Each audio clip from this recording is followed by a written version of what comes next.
we stepped out of the car and we heard this man just calling for help from, maybe 200 yards away. And we were like, what the heck's this guy's deal? And it's just an old man in a powered wheelchair, and he's stuck in the mud. And we're like, oh, fuck, he's asking for help. He's stuck in the mud. So we go push him out, and in exchange for birding tips, he says he'll give us all these birding tips and tricks if we help him out. But he was like very clear that we couldn't tell his wife that he was found stuck in the mud. Yeah, he was very adamant about that. Like, don't let her know that I got stuck in the mud.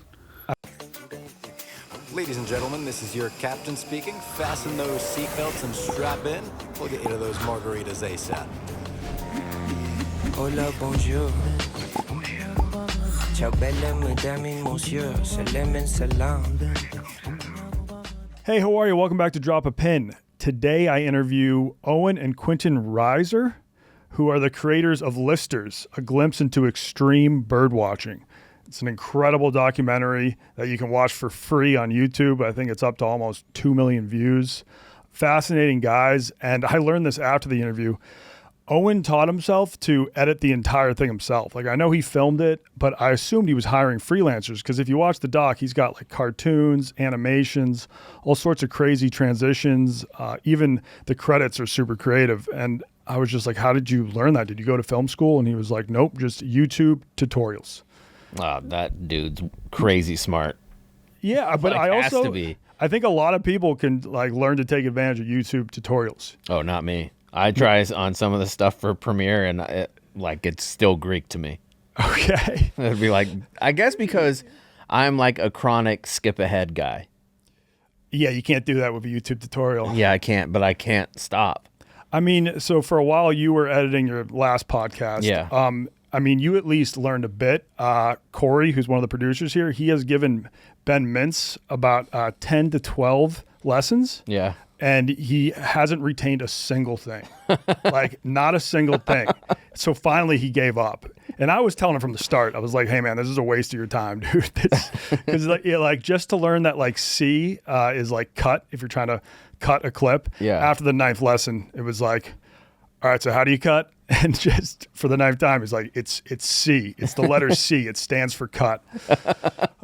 So yeah, don't expect any Mincy productions soon, but definitely keep an eye on these guys, because they're going to do great things. They said their next project is going to be a documentary on fishing and just all the different types of fishing. Okay. There's like, how many types of fishing can you rattle off right now? Fly, deep sea, noodling, cane pole. Yeah. Let's see. That's spear. Yeah, spear. Spear. Uh-huh. I don't know. Is lobstering considered fishing? I don't think so. That's shell fishing. Yeah, before we get into the interview, are there any other pre-boarding notes? Yes. So I was scrolling the old Twitter machine the other day and came across the Chilean president, and he has a weird little quirk about him. I have a couple weird quirk things. Number one, the Chilean president, the video is fucking hilarious. I hope we can put it into the pod. I'll send it to Sam. But he cannot turn right. He refuses to turn right. It's like a legit Zoolander situation. Yeah, I watched the video on Twitter, and then there was a community note underneath it that, like, yeah, he has been diagnosed with OCD. And yeah. Maybe we shouldn't make fun of it. Yeah, I mean, we can, like, he's a public figure. Yeah. I think if there was just a random dude on the street and we're like, look at that guy. He can't turn right. That would be once you're an elected official, you're at the head of state, essentially. Yeah. I feel like you can get made fun of for anything. Yeah, we can just, note he has OCD. A lot of people have OCD, and you just got to learn ways to cope with it. And so he copes with it by just doing a little spin move instead of turning right. Yeah, same thing with Michael Higgins in Ireland, being a leprechaun. Yeah, he has learned to live with that, and he's gone on to do great things for the country of Ireland. Yeah, 3 or 4 term president, I think. Much beloved. Yeah. And then you had a darker story that you came across. No, it's not dark. What story are you thinking of? Oh, you were telling me about the human safaris that they used to do. Oh yeah, in Sarajevo they used to during their, I think it was the Bosnia-Herzegovina war. Yeah, or the Kosovo war. There was a lot of wars in the Balkans in the 90s. I've heard that too. I cannot confirm if it's true. It could just be a rumor. I've been to Sarajevo. It was a beautiful city, friendly people. But yeah, apparently the rumor is that like during one of the wars, you could pay a certain amount and like go and Like human hunting. yeah, and like hunt actual humans. Yeah. And snipe them. And because there was a war going on, you could probably get away with it. Because if someone gets shot, they'd be like, oh, it was probably just caught an errant bullet from one of the military groups. Yeah, the fee was $90,000 to shoot a person. That is far too cheap.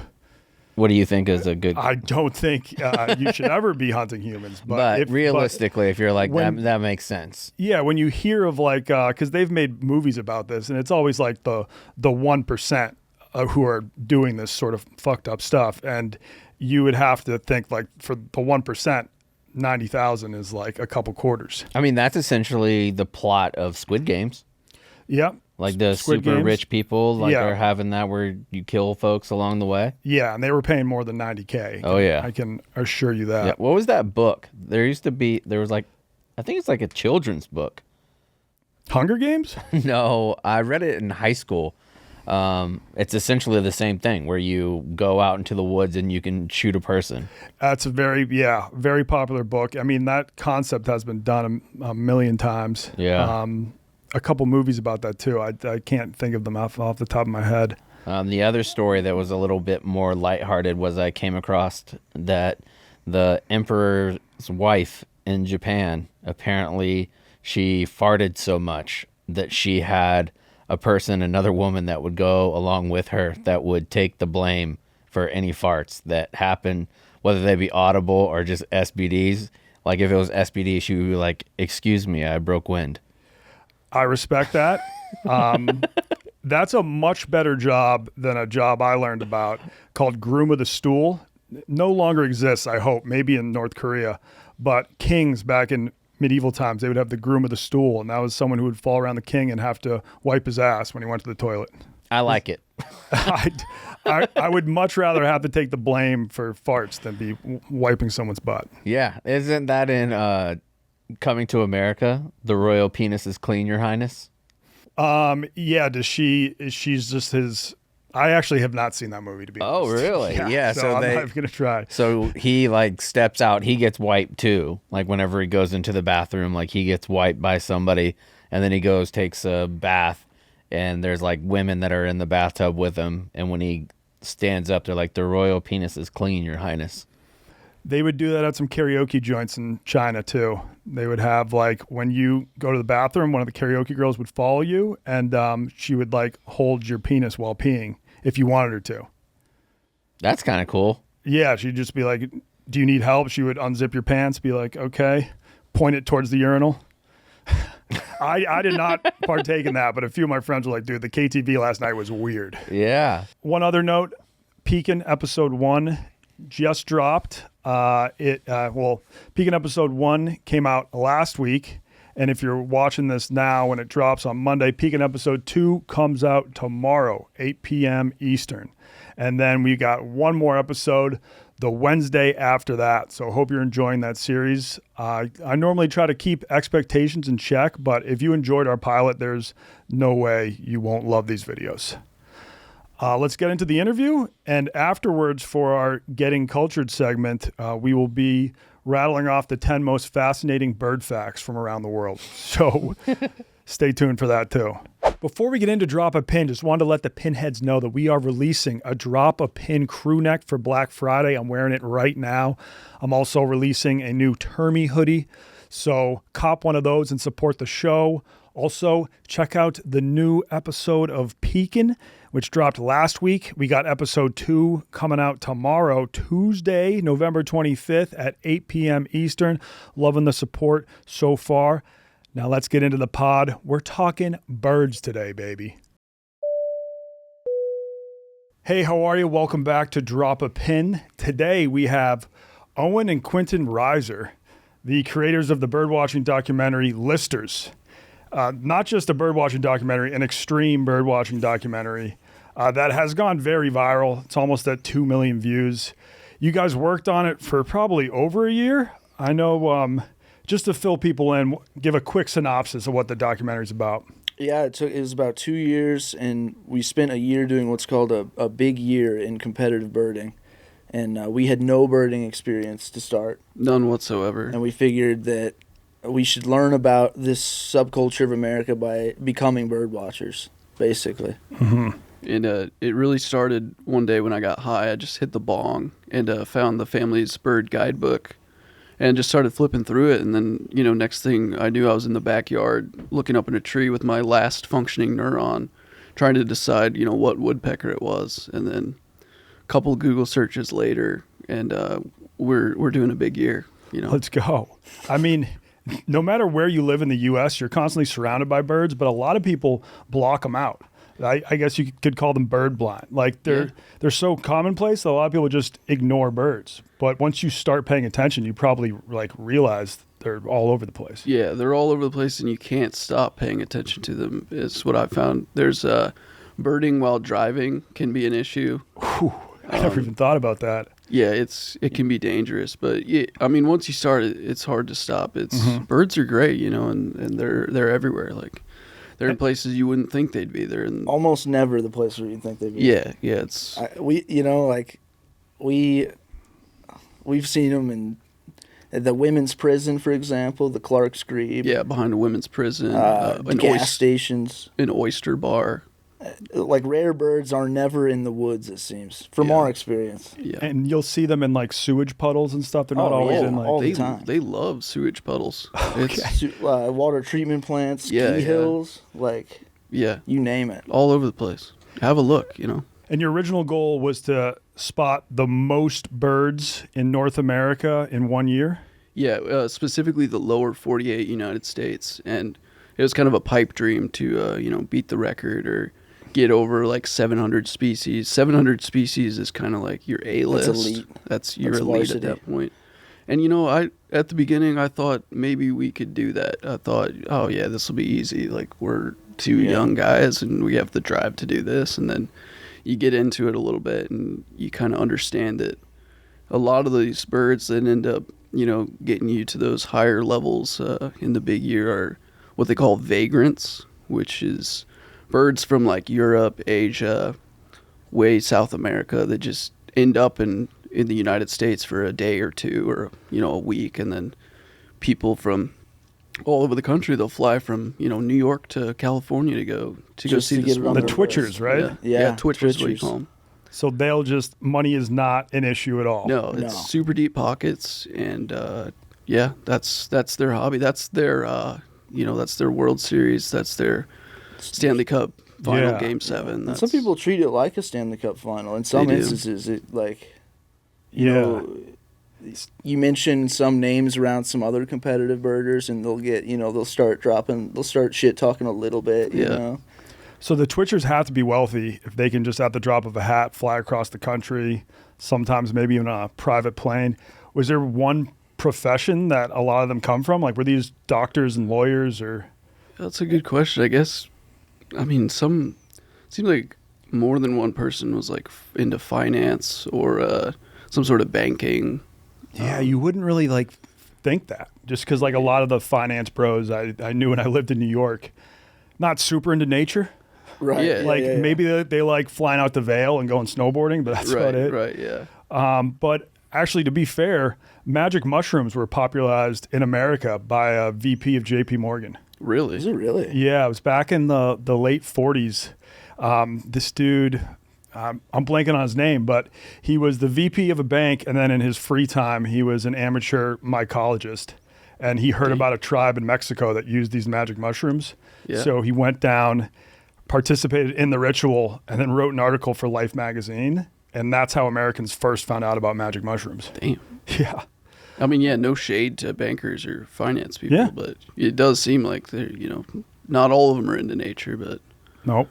shout out to that guy, though, for the mushrooms. Yeah, his name was Gordon Wasson. There it is. I just Shout out to recalled it. Gordon. Yeah. So at first, when you embarked on your journey, you were thinking of just filming some YouTube videos, right? And maybe have a YouTube series Yeah. of you trying to spot as many birds as possible. When did you realize this could be a full-length documentary? Oh, it was probably springtime. I mean, after we ran into enough characters, we had once we met enough people, we just decided, oh, there's something else here than just finding birds. It's like Yeah, there's a culture. Like, there's a culture here. Yeah, yeah, there's it's a unique culture for sure. yeah, and just the time we were having, and just the clips we were stacking up on our little shitty camcorder that we got from eBay is it can't just be a couple of YouTube videos. This is No. There's a story there for sure. yeah. So you filmed for about a year, and then how long did it take to edit the documentary? About a year, 9 months, I think. Yeah, That's it, yeah, about 9 months. Yeah. There's like awesome graphics and like cool little shots you use to connect different scenes. Were you doing most of the editing? I know you kind of have a film background. Yeah. Quentin was working on the book, and I was I was on the ones and twos on the computer. Yeah, he did all the editing and cutting it up. And But like, was there any part of you working so long on this project were you worried like, what if we put this out and no one really cares? a little bit, yeah. I mean, it is kind of a risk. Like, It's we definitely a risk. Like, I just took a screenshot of my bank account a month ago, and I had $2,500 left, and it's like, all right, well, I hope this works out. Like, it's a huge risk to just like put all your time and money into this for 2 years and then like not know if did I just waste my time, finding birds. But even if it didn't work out, like, it was so much fun. Like, last year might have been the best year of my life, just because of the road trip we went on for the whole year. The stories that aren't on camera, like like we saw every corner of America basically. And there might not be a better way to see the United States than looking for birds. Trying to find birds. Because especially when you're using the eBird app, they're like birds fly, like they're wherever. Like you got to go to that spot. You got to go to some women's prison in New Mexico and camp behind the women's prison and wake up in the morning and see the Clark scream. When else are you going to go there, I mean, I really admire you guys taking a leap of faith like that. The first docu-series that I made, it's when I was already working for Barstool. So I kind of knew that at least they had a built-in audience where, like, I released the videos, at least the Barstool core fan base will watch them. Yeah. But, I mean, prior to working for Barstool, I was making YouTube videos for probably like 5 years, and some stuff I thought was great, no one would really watch. Yeah. But it was never like it was always a project maybe at most I spent 3 weeks on or something, not years. Right. But it worked out for you guys. And like, after you had the documentary almost done, were you like, this is good stuff? Like, this is going to do well? Did you have a goal? Were you like, oh, as long as we can get, like 100,000 views, I'll be happy? Or... That's exactly right. I said if we got 100,000 views, I'd be satisfied, I guess. Like, that's a lot of people, like 100,000 people. Yeah. But like, as far as being sad, like, if we liked it, that's kind of all that mattered. Yeah, it was for us. It's such a personal experience, like 2 years of your life, we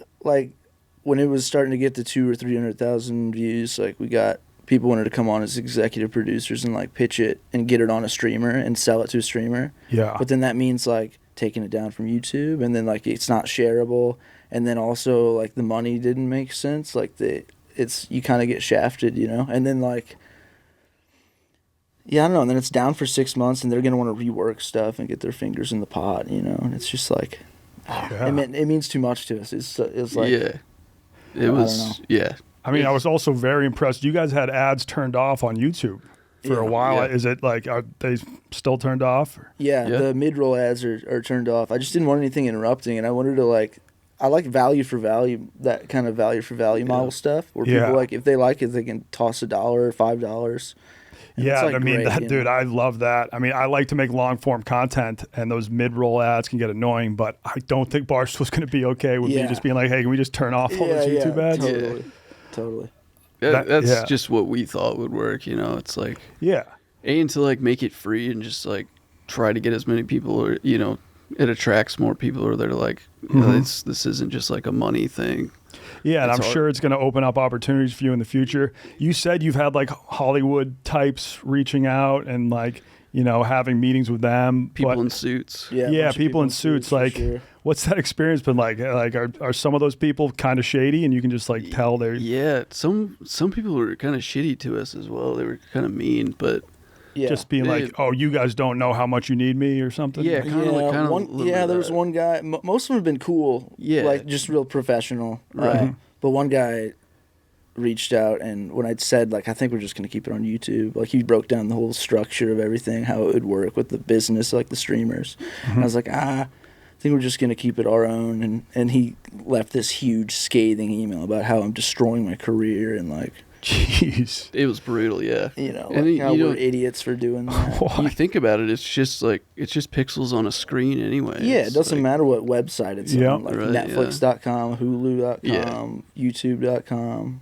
We just wanted people to be able to see it, as many people to be I think that's the move. possible. And like people ask me like for advice to get into the content game. And it's just you have to really enjoy making the content. You can't do it for like views or money or fame. Yeah, exactly. Like 100%. Yeah, you were probably into traveling before you even started picking up a camera. Yeah, for sure. And then when I started making videos, I mean, I made videos for maybe 4 to 5 years, not making money off of YouTube, but for just the like love of the game. Yeah, I was having fun doing it. I knew if I could tutor English in China for like 10 hours a week, I could pay all the bills. Hell yeah. And that's what was important. Like, how did you guys pay all the bills when you were working on this? I know you had some Patreon supporters. Yeah, Shout out to our Patreon supporters. Yeah, they're the best. Our Audible owners specifically. So, but how did they like all know about you before you would drop the documentary? Were these like friends and family or? I mean, we just made an Instagram account and like, we'll just like post just funny shit or like pictures of birds we'd see. Yeah, bullshit updates from the road, like whatever day, just day number, whatever of 365 days of. Yeah, we made these reels that kind of caught on. I think maybe we had like 7,000 or 8,000 followers. Okay. And a lot of those people were like, "Yeah, I'm gonna give these guys some money to get some gas, and keep this going." These guys seem like they're on to something. Yeah, we're super grateful for those guys. Yeah, and they funded this documentary basically. Yeah, that's awesome. And other than that, just savings. Like neither of us had a job during the year. I mean, for 2 months at the beginning of the year, I did have a job. I was working remotely for a Bitcoin mining operation. Okay. And I'll tell you this. This is good. There's this place in Texas on the Gulf Coast. It's called Bolivar Flats. It's like a great shorebird area. It's a super important area for migratory shorebirds. And those are all the little brown birds that look the same, that just dig in the mud. Tall legs. They got tall legs. Yeah, long bill this, curl bill that, Yep. And in Texas at this spot, you can drive on the beach, which seems, like you shouldn't be able to do that, but it is a blast. And you can camp there as well. And sometimes there's a guy masturbating on the beach while you're camping. Yeah. I'll just say it. Don't mind that guy. Was it a nude beach or there just happens to be No, just a regular beach. Yeah. He just happened to be doing his business. His business. That's his time. Yeah, that's on him. Yep. But anyway, this time we were camping there, and I was making us dinner for the night. So we're done birding for the day, and I'm making us dinner in the back of the minivan. And at this point, we were just eating tacos. We ate ground beef, corn tortillas, avocado every night, just pretty much the same thing. Kept it simple. The first month or two? First month and a half of the trip. We ate switched the to same rice thing. and beans. Yep. Yeah. Quickly. But this time I was making dinner, and I was trying to open this ground beef package with a rusty knife. And I opened the package, but I also opened my finger straight to the bone. And so I'm gushing blood, and I'm like, oh, fuck, I got to get like a Chipotle napkin on there, tape it up with hockey tape, get that thing going. And then, finish dinner. I finished my task. That's my job. Part of my job is to cook every night. Okay. And, so I finished that. So he was the chef the whole He trip? was the chef. Yeah, I was the chef. Okay. I was the chef and the driver.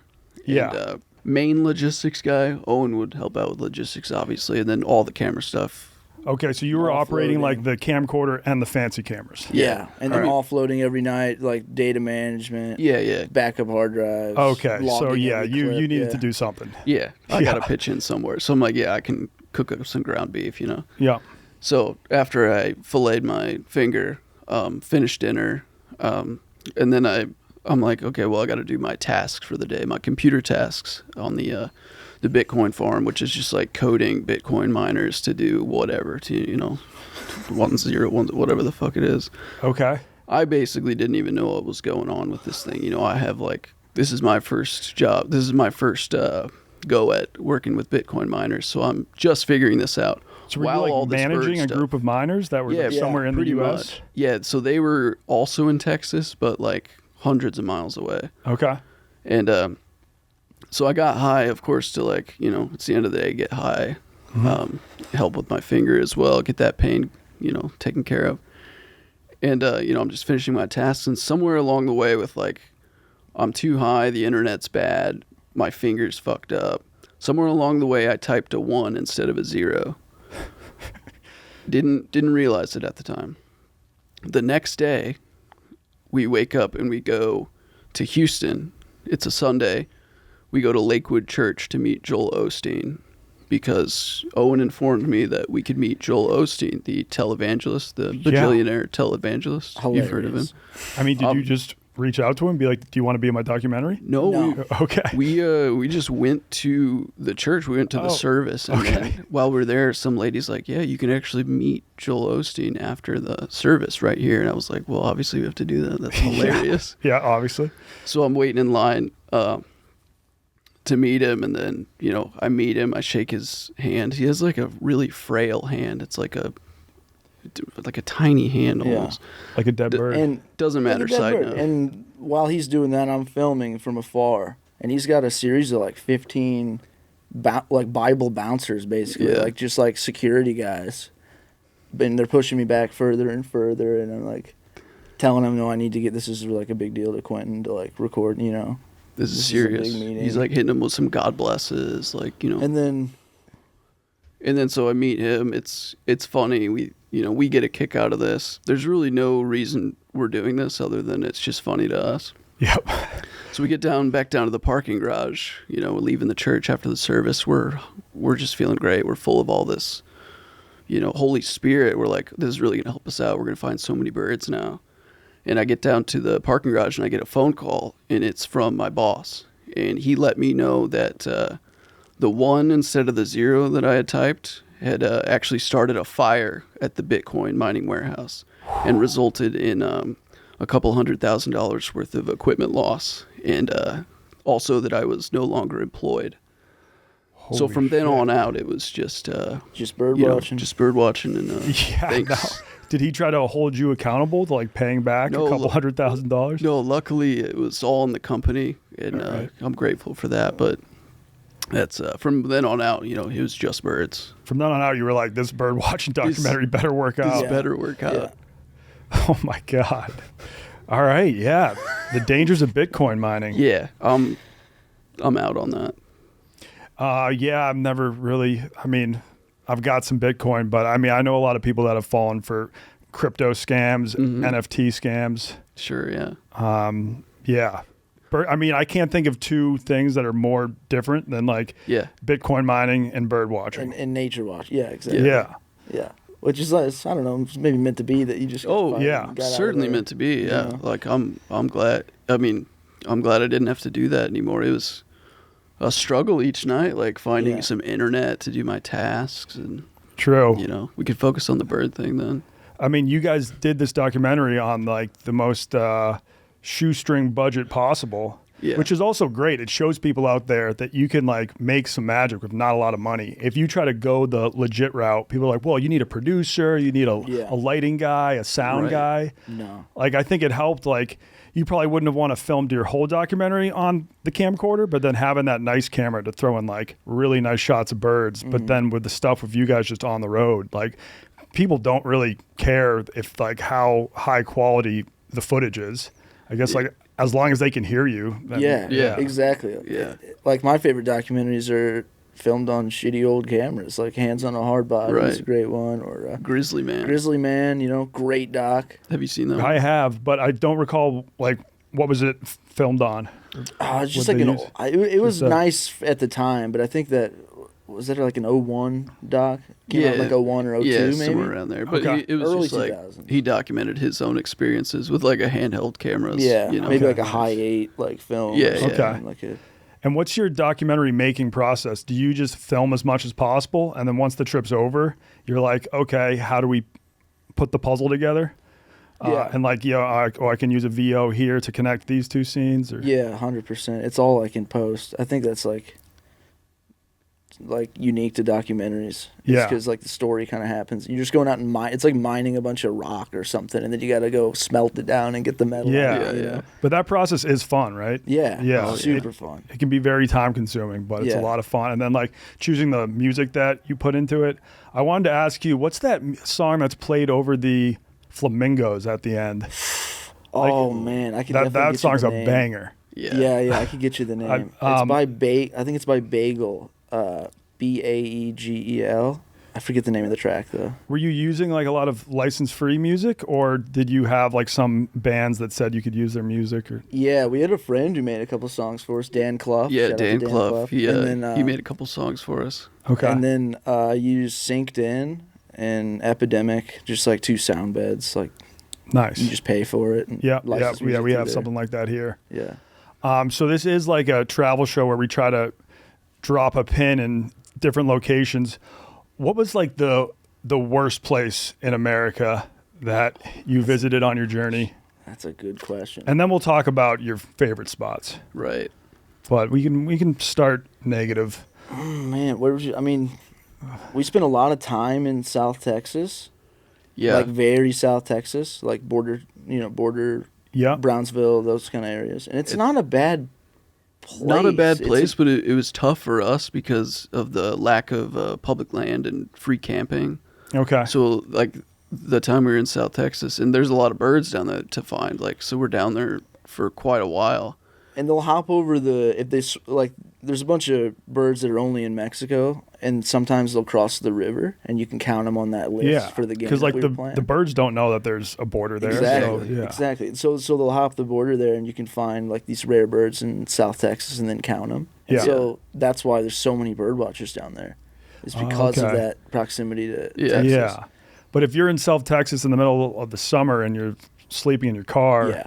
because So like tough. you can have AC in the car, but then you would have to leave the car on all night, which Yeah. is not going to happen. Which happened, and we lost. Yeah. That happened. It's a balance. It's a, yeah. Because if you leave it on all night, it's just going to get burnt out and stop working. I mean, we've lost that game a couple times. Like, yeah, it's a balance. You're like, if it's too hot outside, you got to sleep in the minivan. You got to get airflow. It's It's a Damn. grind. Yeah. So it's South a grind. Texas is tough. Yeah. Florida's tough too. Florida's tough. Just from like a road trip perspective, I'd say Florida and Texas are really tough. Like they have great bird watching, and like we met some good people there, but yeah.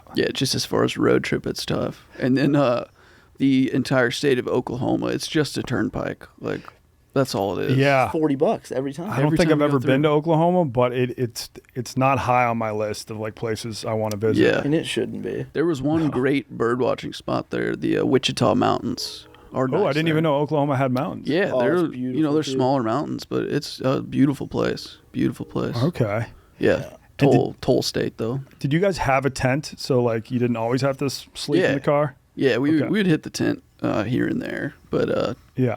we were the most comfortable in the van in our bunk bed cots. Did you have like one worst experience sleeping in the van where you like parked it in the wrong place and woke up to the cops banging on your door? Or... No. Biloxi, Mississippi was tough. That was a tough night. that was we a tough played. night. Quentin was starting to get sick. Yeah, fever was coming on. Fever was coming on, so we were like, "Man, maybe you just need to like get some movement, move around a little bit." Yeah. We had our Culver's basketball in the back. Okay. We spent a lot of Scoopy tokens Yeah, on that. saved up our Scoopy too. Yeah. Okay. Yep. So we there was some local kids playing ball in some neighborhood in Biloxi, Mississippi, and so we were shooting hoops, and we ended up playing 2v2 against them. Yeah, And then they tried to take our basketball, tried to steal our Culver's basketball. but We it was my got flu game basically. Like I was sinking shots, and but Yeah. So we played him 2v2, and Quentin was just on his flu game. He's not a good basketball player, No. but he was like making every shot. I'm 5'7", so Yeah. And now is that why they wanted to steal your basketball? And then after he was sinking shots, I think they just wanted to take Yeah, our they- basketball. feel like if hoping you guys to are going to beat us in basketball, we're just going to take your ball. Yeah, we're gonna take your ball, hoping to but get some of the magic sauce. That was we were in it. able to hold on to it. And, Okay. they did smoke us. They did. Okay. Yeah, they won. They won. And like, say if that had started to escalate, were you just going to let them have the ball, or were you willing to fight for that ball? I mean, to a degree, I think there were only 13 or 14. Okay, so how far do you go? Yeah. You know, like, Yeah. When did the Chargers start? plus, you're on their home court, and it's like, yeah. I don't know. But so we play that basketball game, and Quentin afterwards feeling worse. Way and worse. So we have to sleep in a Cracker Barrel parking lot because that's what you do when you're near a city. Yep. It's the only place that allows you to overnight park for free. That's safe. And then so we're camping in the parking lot. Quentin's hot and he's got a fever, so he's got to run the AC. And it's like 90 degrees outside. Yeah, it's that Biloxi, night, Mississippi. Yeah. And so humid. the fan's going all night. We forget to unplug it before we go to bed. Wake up, van's dead. So Quentin's sick as shit. Sick as hell. Van's dead. The whole night I'd been having the same fever dream, where you have the I hate that. over and over, same thing. And it was this old lady who just kept going, look at that turkey vulture up there. Oh my Look God, at that's that turkey terrifying. vulture. And it was Sounds like it a was bad tough. acid trip or something. Yeah. So then we're, stuck in that parking lot with a dead battery, and luckily we got somebody to jump it for us. But it's just when you're in a tight spot like that, it's not good. I mean, at that point, was a part of you being like, let's just get a hotel for this night? Or you were like, Part no, of you, that's but we already made it through the night, so it's like, well, we survived. The worst of it was over. Yeah, the worst of it's over. The next night we'll find an outdoor place to sleep with a breeze or something. Yeah. Did you guys do 0 hotels the whole time? No, we got a couple, mostly because people would offer them for us. Like they'd be like, hey, we'll get you a hotel for a night. We'll put you up for a night. Yeah. Or they'd offer their couch or their extra room up for the night. So Okay. yeah, we would take that opportunity when it was given for sure. You always take a shower. You don't know when your next shower is going to be, so you take 100%. it. I mean, you probably took a lot of outdoor showers just in bodies of water. Yeah. Every chance you get. Yeah, A creek. creeks. Oh man. Yeah. Give So me a good creek. Feet Feet Creek is huge. Feet Creek. I love to go hippo mode, as I call it. It's just chilling in a body of water, drinking a couple beers. But like, what was your best hippo mode session of the whole trip?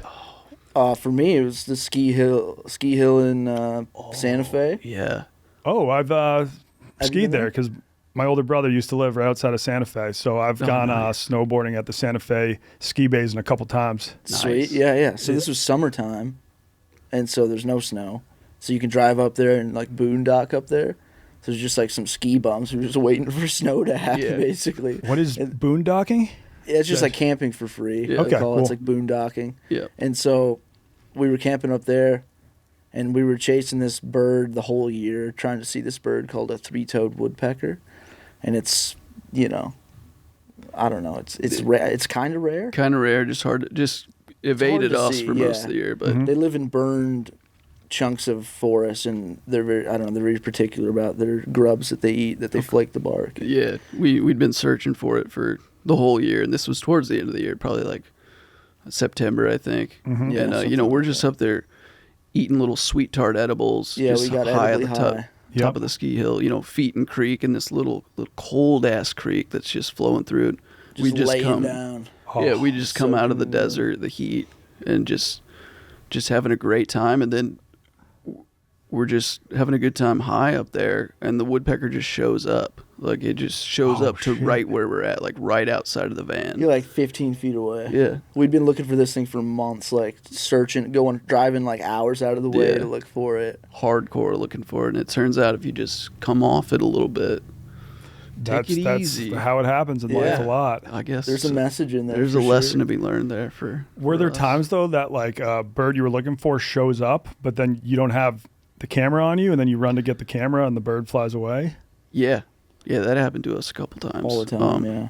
But can you still count that on the list? Yeah, you don't have to. You don't have to get a picture of it. Okay, yeah. For us, we try to get a picture of every single one. I think I got like 90% of them. Okay. And for us, it was mainly just like we need proof that since we're new at this, we can't just be like, people Yeah. might think we're making all these up, But it is ran on the honor system, this whole like competition we were doing. And there's instances in which if you see a rare bird and you don't get the proof, people kind of grill you. And there's been some scandals in the past. Like there's one covered in the movie yeah, about a kid who saw a violet green swallow in South Carolina or North Carolina. yeah, And they're rare there, and it would have been the first record of one in that state. Okay. and he said he saw it, but he didn't get a picture of it, so he used a picture from one that he had taken in Colorado of a violet green swallow, where they're more common. Mm-hmm. And he submitted that to the committee, the bird committee, and they like grilled him over it. And they looked at the metadata of the photo. They looked, and then they examined they zoomed in and like enhanced the photo and looked at the margins of the feathers that weren't quite right for that time of year. Oh, shit. And so they were like, this was taken at a different time of year. They went to natural history museums. Wow. To like examine specimens from that time of year to prove that this kid didn't see it. And then, so this is like a 16-year-old kid.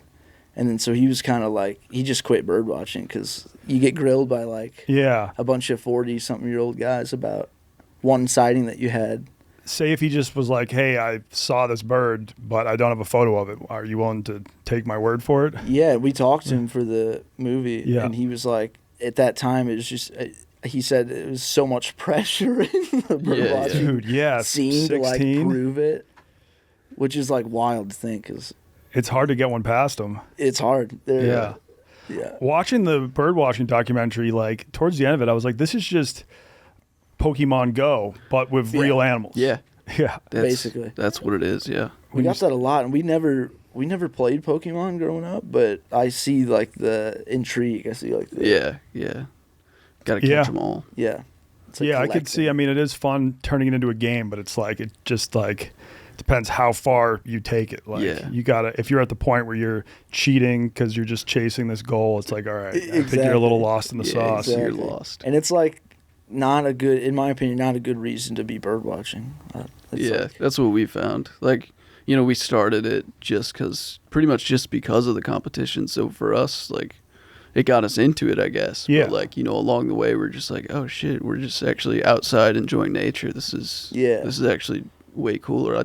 I'd rather just watch this bird for 2 hours than, you know, see it for 5 minutes and then, you know, head out for the next one. And before watching your documentary, that was what I envisioned of bird watchers, just like down to earth, crunchy people, love being outdoors and getting in touch with nature. But that's not really the case with all of them. Some of them just get a little too focused on the apps and the goal. Yeah, that's not a majority of them. The hardcore listers, that's, you know, there are those crunchy people. It's probably mostly those people. Mostly people who actually enjoy nature. But you know, I think maybe the listing thing is kind of growing, or you know, was growing hard there for a while. There's a group of big like homeschooled, like Christian homeschooled kids is something that surprised us, that they're really into the app and like the listing part of it. So like, I don't know, we encountered like 6 or 7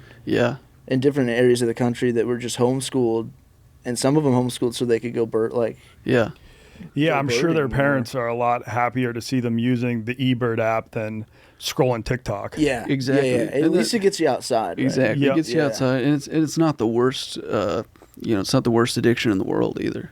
No, they're way unhealthier addictions. Yeah. Now, in terms of your favorite spots that you visited in the country, for me, southeastern Arizona, the Sky Islands. Have you heard of those? I have not. Would we be able to bring up a photo of those? Yeah, definitely. It's just southeastern Arizona, so like even south and east of Tucson. For example, there's the Santa Ritas, there's the Chiricahuas, there's Huachucas, Catalinas. It's the only place, you might have heard that there's like sometimes there's a jaguar in the United States. Yeah. Like every once in a while in Arizona, there's like a jaguar that strays in, and that's in one of those Sky Islands. Because it's like a continuation of the San Madre in Mexico that goes down that west coast there. Yep. And it just kind of extends into Arizona. Looks beautiful. Oh, it's crazy. It's beautiful. And they also have a lot of birds there? Oh, yeah. Some of the best bird watching in the country is there. It's they had a bird, right there in the top left, the elegant trogon. Yep. That's a bird we saw down there. It was the first time we stepped out of the car in Arizona for the year. We stepped out of the car and we heard this man just calling for help from, you know, maybe 200 yards away. And we were like, what the heck's this guy's deal? And it's just an old man in a powered wheelchair, and he's stuck in the mud. Yep. And we're like, oh, fuck, he's asking for help. He's stuck in the mud. So we go push him out, and in exchange for birding tips, he says he'll give us all these birding tips and tricks if we help him out. But he was like very clear that we couldn't tell his wife that he was found stuck in the mud. Yeah, he was very adamant about that. Like, don't let her know that I got stuck in the mud. I mean, were you guys even going to meet his wife? Oh, we did. Oh, yeah. We did, actually, yeah. Which strange enough. Okay. Which was weird. That sounds weird. And did you keep your lips sealed? We did, yeah. We didn't, we kept our word. But he showed us where to find this bird, and then we waited for it, and it just showed up. Showed right up, just like Bill said. Just like Bill said. I know you guys had an alligator encounter, and you mentioned jaguars. Did you ever see any cougars? Yeah.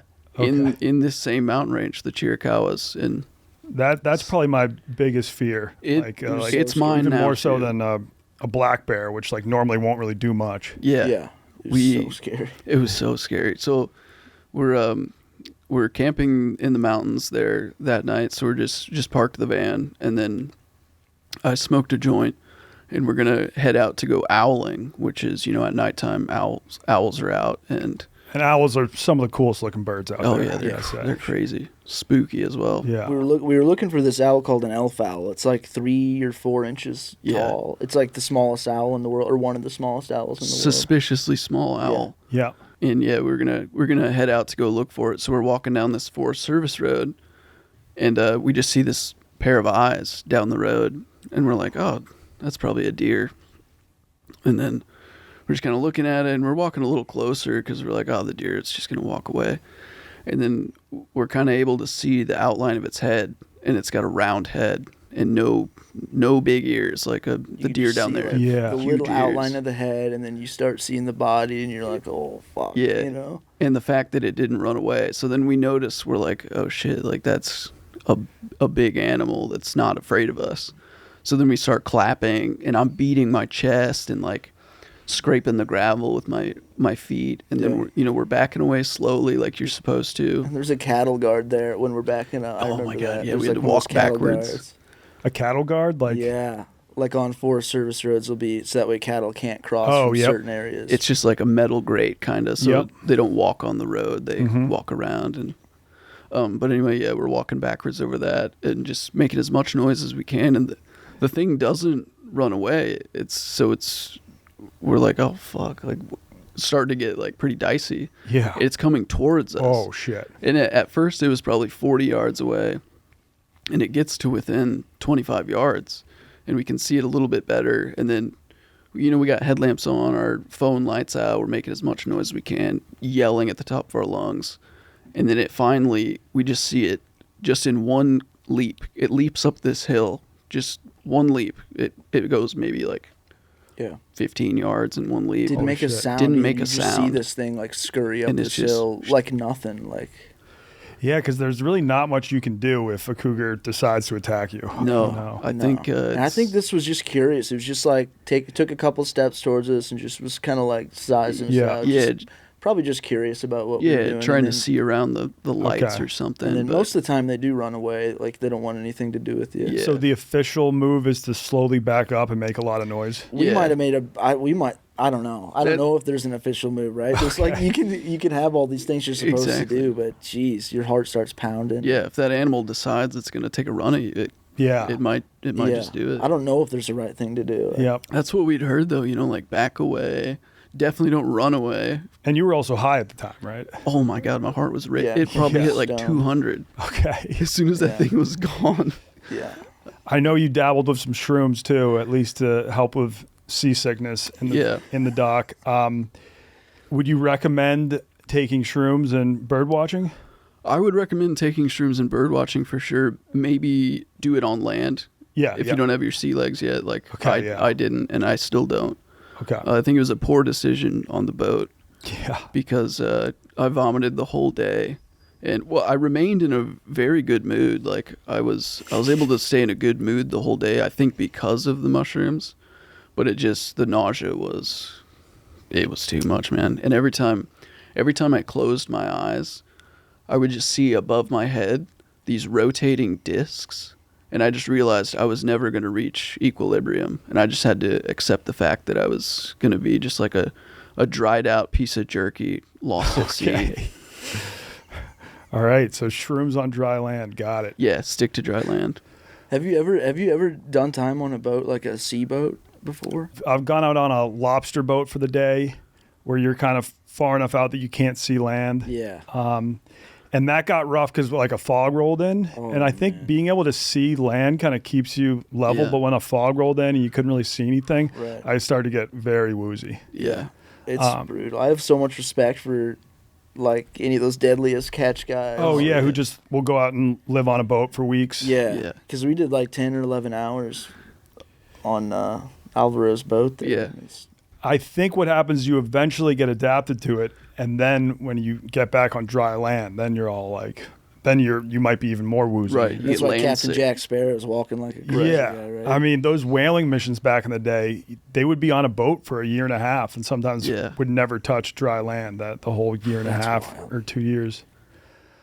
I want to quiz you guys. I just realized that I have a clip on my phone of me and Biz playing with birds. We were in a park in British Columbia, and people said if you just held up your hand, and we had a little granola that like birds would just swoop down and perch on your hand or your head. Nice. So I want to see if you guys know what bird this is. We'd have a good idea, I think. We'll see. Let's see here. We have now entered Pigeon's Pass. Brr, brr. It's time to feed our friends. Come to me, birds! Come to me!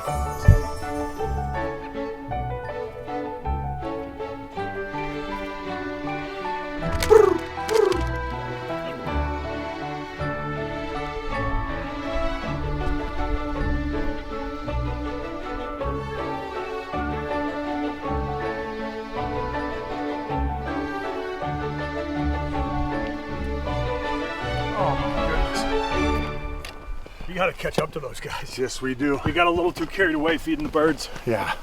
Good guys, though. Oh, you got a nice Canada Jay. That'd be a there. Canada Jay. Okay. You got a nice Canada Jay with a Canadian man. You can also call him a gray jay. Yeah. A gray jay? Yeah, those jays were not afraid of humans at all. Yeah. I do think, like, is it illegal to feed birds in some parts of the country? No, I don't think so. It's kind of, you know, what's weird with other animals, like you're told you're not supposed to feed them, right? Like you're not. Yeah. Like you don't feed the wildlife. Yeah, It's bad. if you feed a it can black create bear, problems. it'll, it gets more attuned to humans. And then they got to kill the bear. 'cause Yeah. it's- Yeah. But with birds, everyone said feeders out. Like no Yeah. one has a problem with They feeding sell them, bird feeders. They don't sell bear feeders. which is kind of weird if you think about it. I didn't. Well, yeah, I know you can have a bird feeder on your house, but if you're in like a national park, I didn't know if they had any like Right. rules. Don't feed the birds or. I wouldn't come to me for the rules, but Okay. I'd say it's probably fine. Yeah, I do know people in Massachusetts will get upset because sometimes they'll have to close down half the beach because it's the are they plovers? Like Yeah. the plovers have laid eggs or something. Yeah, they do that on the West Coast too. They just close it down. Yeah, for I don't have a few problem months. with that. I'm No. like, yeah, It's cool. You guys get it done. power to the plovers. But there are people that are like, what the fuck? Like, I got beachfront property. I can't even use the beach. Yeah, and a lot of that's like the shorebird stuff is we just learned recently is because they migrate from like across the whole globe. Mm-hmm. They winter in South America, sometimes far South America. Yeah. And then they will go breed up in like off the Atlantic coast there, and in South America there aren't rules, the same conservation rules that we have here. So like they'll just shoot them and eat them down there, like endangered birds. Okay. Yeah. Like for some species, like somebody described it as not quite subsistence living. Right, yeah. It's like kind of market, like poor communities. And Okay, they'll shoot these yeah. birds and eat them. But then, so when they come up north, they want to make sure they have the breeding grounds because they're already getting kind of decimated. Yeah. Yeah. And you were telling me that one type of bird that I never even thought you could eat is actually called the ribeye of the sky. Oh yeah, the sandhill crane. I've never had. A crane. I would not say no to trying it. Okay, I got to get my eyes on this. They're huge birds. They're like 4 or 5 feet tall. They're Oh yeah. majestic. Yeah. They're beautiful birds. And there's a hunting season for them. There's a big enough population where. Yeah, there's a season on them.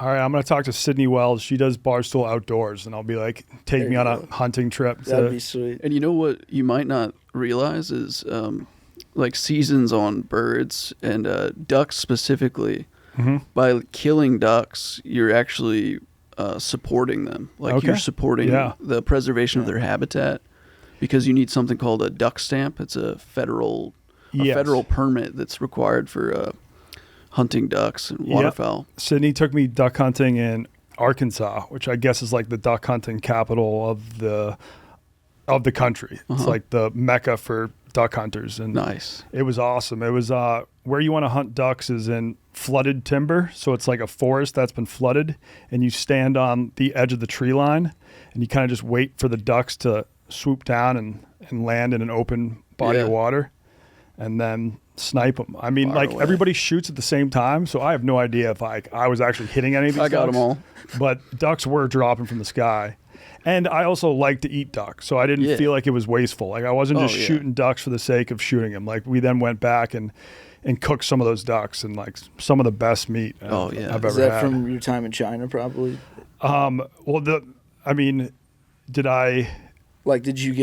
Did you first get turned into eating duck from living in China?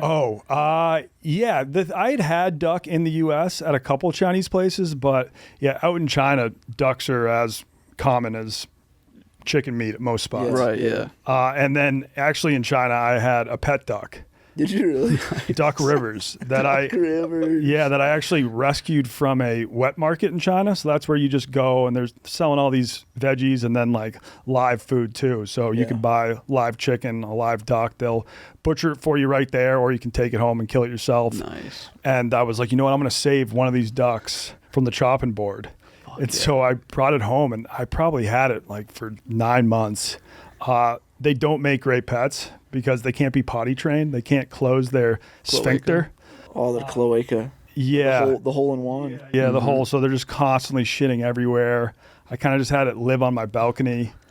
And then bird flu broke out in China. And they were like, we need to actually like murder every duck in the city to make sure that this doesn't spread. Duck Rivers got... No, I actually Anne Franked him. I just kind of like hit him.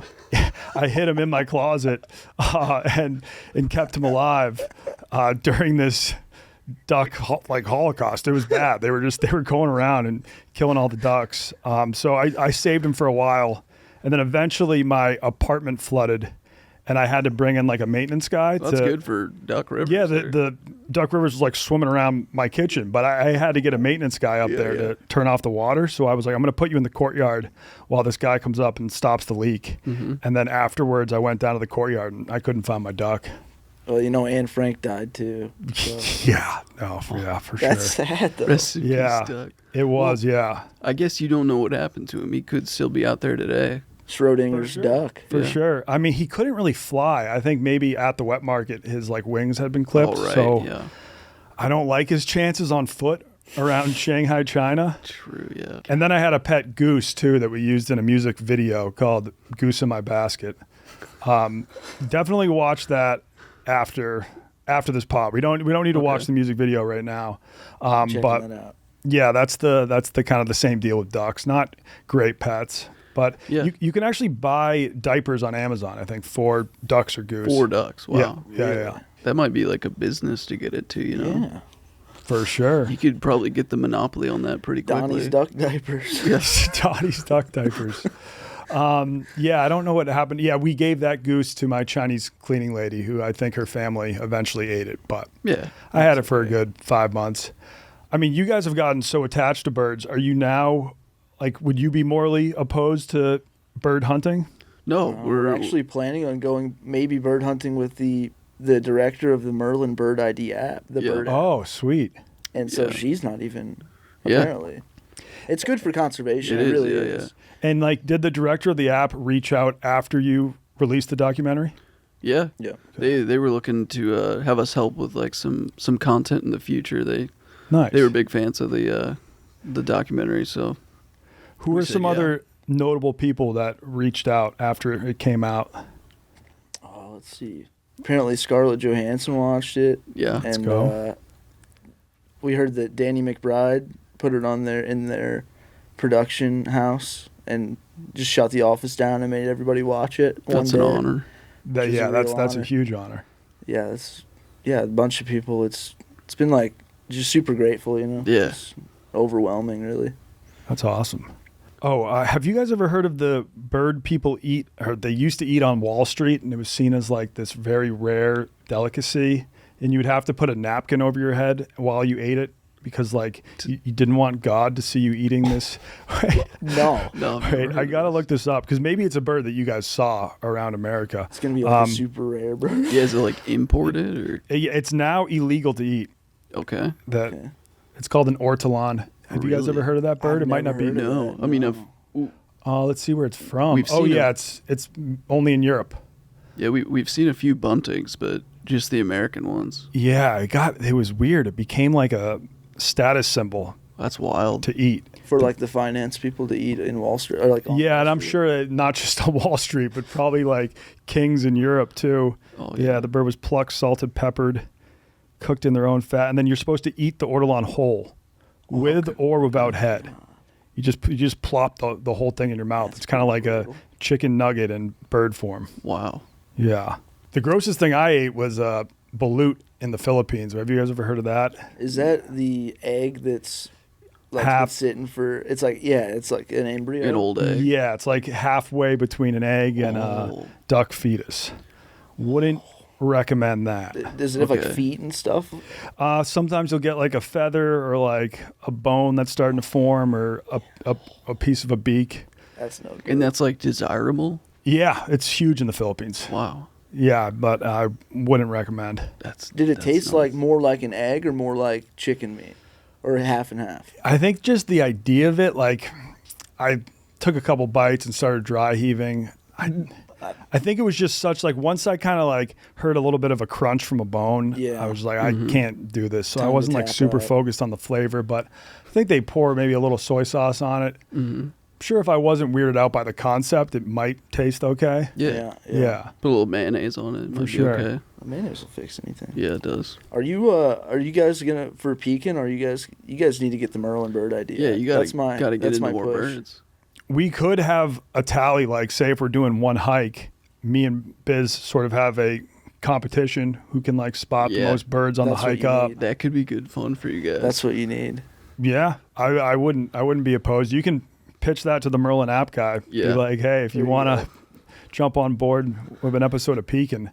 I think maybe those episodes will be out by the time this drops. So if you haven't watched it yet, watch Peakin, British Columbia, part 1 and part 2.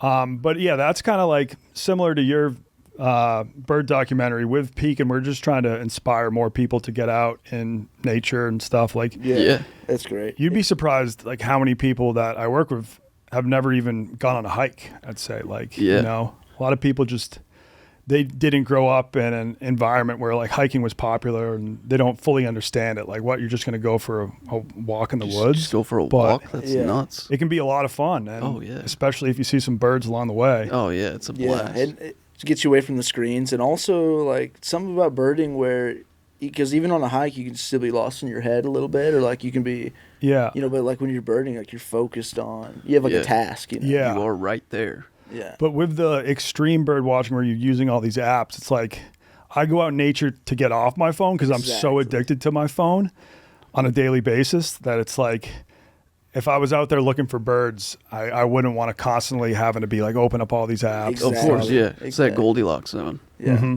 Yeah. You mentioned that your next project was trying to find a very rare woodpecker down in Louisiana that some people think may be extinct. Yeah, so rare that it might be extinct. It's called the ivory-billed woodpecker, and it's the subject of much debate whether it's still extant or not. There's some folks still out there looking for it, and that think they've had sightings recently, like within the past 5-10 years. Yeah. There was a time in the early 2000s, like 04, 05, where there was such a good sighting that Cornell, the Ivy League school, Yes. they make the bird software as well. We call it the Ivy League bird software. Yep. But they sent a crew out there and put a lot of funding into trying to find it again. And several people from Cornell saw the same bird as well. So, and it was thought to have been extinct since the 1940s. And that was, 60 years later. So we're only 20 years removed from that. So possibly, you know, I'm kind of still a believer that it might be out there. Owen's a little more agnostic on it, but how do you know unless you go have a look? So we're going to go have a look. I think the content will be worth it regardless, because as you saw in your documentary, just the human characters that you meet along the way. Yeah, it's more about the humans. It's more about that. And you're going to be deep in Louisiana. You're going to meet some characters. Yeah. We have some good characters that we're hoping to hang out with. Lined up. If you ever need any scientific help, I actually only just learned this. I knew that my cousin was a professor at UNC. I didn't realize that he does like a lot of bird research. Really? No way. What did he do? So his name's Alan. He was just like featured in this magazine for his work on the Avian Diet Database, the first comprehensive online database of North American bird diets to standardize data and streamline research. I found this out like 10 minutes before we record this pod. It's in your blood. I was like, yeah, my cousin's a big bird guy. Think about how many bird stomachs he's cut open. Yeah. Now, are you guys worried at all of being pigeonholed, pun intended, as the bird guys? Or like, do you have some ideas non-bird related that you'd love to do in the future? Yeah, definitely. We're definitely looking to expand, kind of, you know, not get pigeonholed. Exactly. But, you know, birds are great. I think we probably don't want to harp on it for too long. We're starting to get into fishing a little bit. Okay. I mean, something there. There's a lot of there's a lot there. Religions within fishing, and there's like that competitive nature aspect, and there's like some quirky characters, different styles of fishing. So if you had a dream doc, like tomorrow, someone's like, "Hey, you have $200K to film a documentary on whatever you want." Do you have a topic in mind, or? Right now, it's the fishing, I guess. Okay. We would dive into trying all the styles of fishing. Yeah. We've been chewing on that one for a while. Yep. And they don't always get along either, it seems. Like the fly fishermen have a problem with the bait fishermen. Right. And they all have different cultural customs. And then you have people that use live bait and then people that use lures. Exactly. Yeah, and fishermen I think would be great on camera. Like they just speak their mind. You know, they're not going to be... They're not going to be hiding anything. Some old fishermen, you know. Right, yeah. At some point, I feel like you guys need to treat yourself with a trip to Hawaii and Alaska to do some birding there. Because, like, you were only focused on the lower 48, but I'm sure those two states could be some of the best spots for birding. Yeah, it is. Alaska is supposed to be nuts, you know, in the summer, obviously. Yeah. I'd love to get up there. I've never been. But we also want to go to, like, South America, like Colombia. Colombia is supposed to have the most birds of any one place, I think. Yeah, I think they have like 2,000. Let's go, yeah. So it'd be crazy. And it wouldn't be like, we're not going to like make a huge list or anything, you know. We'd be going to enjoy it more this time. And yeah, it would probably be nice because when you were birding for a full year, you also like were like, all right, we need to capture all this on video. We're making a documentary. It'd probably be nice just to fly to Colombia and just spot birds for fun. Yeah. Just chill out and look at birds. Try to speak some Spanish. Yeah. I've been to Colombia before. Awesome spot. I would recommend Medellin. I don't know if that's where all the birds are, but that's a beautiful city with like perfect spring-like temps year round. Nice. Awesome. I mean, that would be, or going to the Amazon. You would have to assume there's a shit ton of birds in the Amazon. Yeah. But maybe hard to find just because that jungle is so thick. You could like hear 40 different birds and not be able to see any. Yeah. I have no idea what it's like down there. I've just heard it's nuts. We're gonna find out. Yeah, we'll find out. The competitive birding actually reminds me of people I've met that like are on a mission to visit every country in the world. And it kind of, if they get so obsessed with it, it's like they're going to these countries not really to enjoy themselves. It's just to check a box. Yeah, hit the airport. Hit the airport and it's like collecting stamps too. Yeah. And like there are some countries that you might like just not really want to travel to, but you gotta check that box. Right, we had someone on our pod who has been to every country, and he was saying that he thought Chad in Africa was probably the worst place he visited. Really? Wow. Of all the countries, Chad. What? Of all the countries, Chad. Of all the countries, he was leaning towards Chad. Okay. It's just it's kind of like a dust bowl, a lot of poverty, which is sad. And sounds like Oklahoma.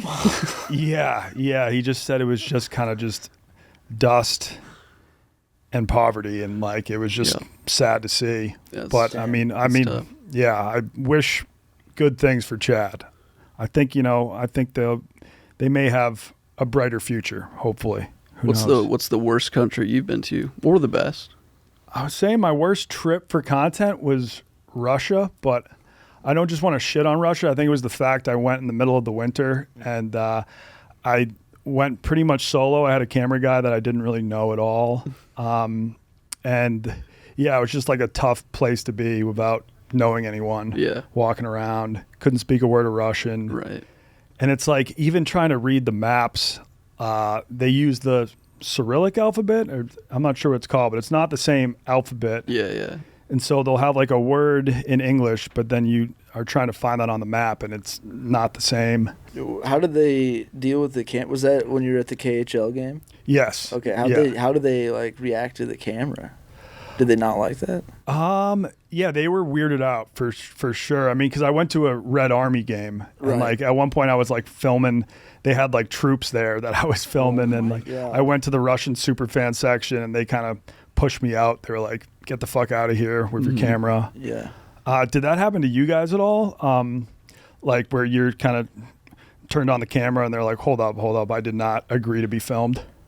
Yeah, we were always pretty up front that we were going to be filming, and then we had like release forms and we'd be up front. Okay, so you guys had the release forms on deck. Yeah, like not we everybody. would hang out with them before we would film too. Like we'd kind of get the vibe of if they'd be cool with it and all that. But not everybody in the film has signed a release form. Like Owen blurred out the face of a dog. But didn't sign the release form. And if people are turned around and like they're just part of the public scene or whatever.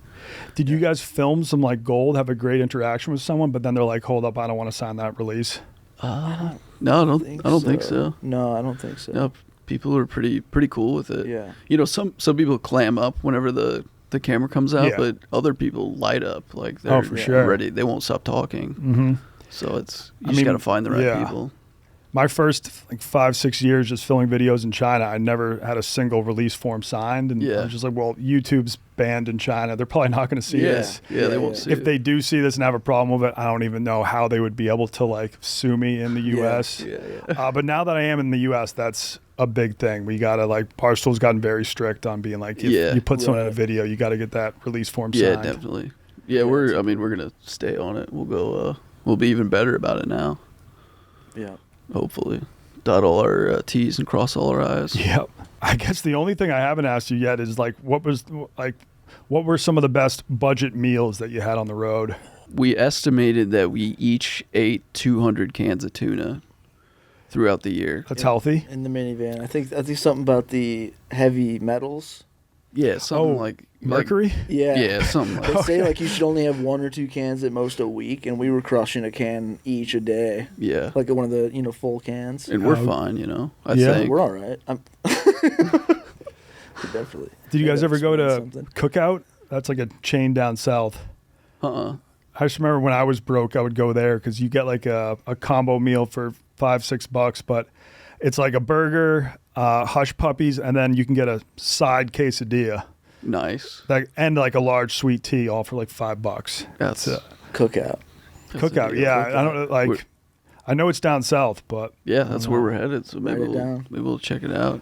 Yeah, we did get this huge bag of dates. It was probably like a 10-pound bag of dates from just this Mexican guy on the side of the road in Arizona. Yeah. I just said like the 2 Spanish words that I knew, and then I got the bag for half price or whatever.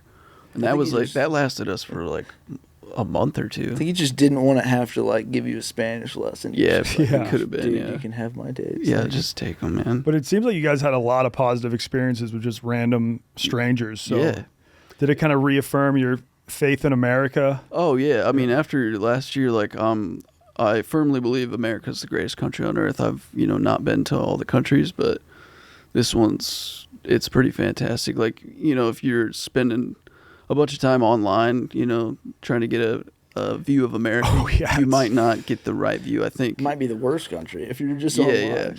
But if you're just traveling around in a minivan on back roads all across every nook and cranny of the country.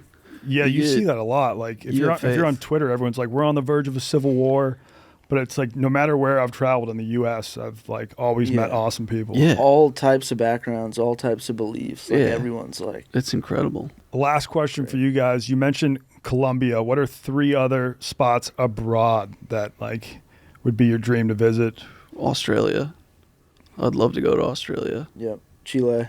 I think. Yeah, Chile. The Atacama and, you know, the Patagonia region. Now, are those spots known for their birds, or those are places you just want to go in general? Both. A little bit of both. Both, yeah. I think. Yeah. Yeah. If you're into birds, I think New Zealand is the spot because yeah. they don't have any native land mammals, so they just have evolved all these like crazy huge birds. All the like ground parrots, right? Yeah, they've got these like parrots that will tear apart your car. Oh, Damn. So you might have to get like parrot insurance because they'll just like rip off the windshield wipers. Is it a thing? Is parrot insurance a thing? I know in Africa, baboon insurance is a thing. Oh, yeah, I so believe that. maybe parrot insurance. I've seen some videos. And we talked about this on the pod. They have a pigeon that like loves to get drunk, or it eats all this fruit, and then it's got a pouch in its mouth where the fruit ferments, turns into alcohol, and they'll just drop from trees. So it's like very common to just see a pigeon passed out on the ground in New Zealand, I guess. Oh, that's funny. Yeah. That's great. Then that's on the list as well. Okay. New Zealand's on the list. Going. We talked about just doing a lap around the world too, Yeah. and just like Piecing it together. Just meeting up with a local bird watcher in like several different countries. yeah. That would And be just awesome. Getting like a sense of culture through the lens of bird watching. Yeah. You know? And you'd be shocked at how cheap you could do that too. I mean, the flights would be pricey, but most countries are cheaper than the U.S. Oh, yeah. Like here, sometimes it's tough to get a hotel room for below $200, but I mean, you're traveling abroad. They got like great hostels for you know, $10 to $30, and Yeah. and the food's cheap. Well, hey guys, thanks so much for coming on. This was great. Thanks for making the trek up from St. Louis. For sure. It's a good time. For sure. I would love to collaborate down the road. So if we ever Let's do it. happen to be in the same hood, or maybe we'll go down to Colombia, I can guide you through the places I've been, and then you guys can provide the bird knowledge. Yeah, we'll bring the binoculars and the bird knowledge. That Sweet. sounds like a plan. Thanks again. Yeah. Thank you, man. fellas. Today's episode of Drop a Pin is brought to you by our friends at DraftKings. Do you know about the 3 T's of Thanksgiving? We're talking turkey for eating, table for gathering, and touchdowns for winning. With DraftKings Sportsbook, an official sports betting partner of the NFL, every touchdown could bring you closer to cashing in before dessert. With DraftKings Sportsbook, all the action is in your hands. First touchdown, anytime touchdowns, live bets, every single play, every single snap, every single game counts. We're talking big plays, bold calls, and bragging rights. When the games get good, the bets get better. Here's the best part. New customers bet just $5, and if your bet wins, you'll get $200 in bonus bets instantly. When touchdowns happen, we feast. Download the DraftKings Sportsbook app and use the code DROP. That's the code DROP. Bet $5 and get $200 in bonus bets if your bet wins. In partnership with DraftKings, the crown is yours. All right, now on Drop a Pin, we are going to do a little bit of bird facts. Bird facts. Bird facts. I bet whenever people saw the thumbnails, they were like, oh, they're just going to talk birds in one segment. Nope. No, we're doubling up on birds. Yep. Full out bird show. So we have Chief and White Sox Dave joining us too to tell some of their favorite bird facts. Donnie, you want to start us off? Sure. I've had this bird fact in my back pocket for quite some time. Oh, shit. We're talking the Argentine lake duck. I believe that's what it's called. And it has the longest penis relative to its body size. Can we guess how long? Sure. 17 inches. That was spot on. Yep. Actually? Yeah, it's 17 inches, but the Argentine lake duck is only 16 inches long. Wow. Question. Yeah. I've seen other duck penises before. Right. Obviously. Yeah, who hasn't? Aren't they like the corkscrew ones? Oh, yeah. Argentine lake So duck- is this 17 inches counting like all the coils? Or is it a straight out? I mean, No, pull it's up a not. photo. It's not. Oh my God. Not as a crow flies. It's you count. you count all the little twisties. Do you know the interesting fact about the female one of these? Did Huge they have like vagina. so? Big What's- catcher's mitt. Okay. No, that's not have to assume. But hold up. So not only is it long, I think it's also like barbed, and it kind of because female ducks aren't really willing to give it up easily, and so it kind of has to kind of launch his dick and just like hope it latches on. Very, very close. So their penises go one way, that bird's vagina goes the other way. Unless they are aroused, then that stops and it becomes just like a regular open hole. It's to prevent sexual assault from male ducks to female ducks who don't want to breed with them. Dang. That's a great evolutionary. Yeah, isn't that crazy? Yeah. So it says here, duck. You got to be a suave ass duck to get. Yeah. Give me that puss. I guess like the reason the penis evolved that way was because of extreme sexual competition and forced mating. Yeah. And so the females did evolve a corkscrew-shaped vagina in the opposite direction to resist unwanted insemination. Boom, you were spot on. That is a good fact. Yeah. That's a 2-for-1 right there. Wow. Yeah. It's going to be hard to beat. Dave, you want to go next? I was ready to go. I'm putting it back in my pocket. Yeah, I don't know how you follow that one up. I got a question be like for birds migrate. I do have some migration facts, but not for this one. Have you ever been in a fighter jet? No. Not you haven't flown in one. You've been or you've been around them though, I'm sure. What is the typical amount of G's a fighter pilot can like we see Top Gun Maverick, they're like, oh, you're going to go 9-10 Gs. I think that's a little embellished, right? Yeah, the highest that I've heard pilots say is that they will do in training 7 or 8. 7 or 8. So hummingbirds are nature's fighter jets, and when they do a nosedive, they're pulling 10 Gs no problem.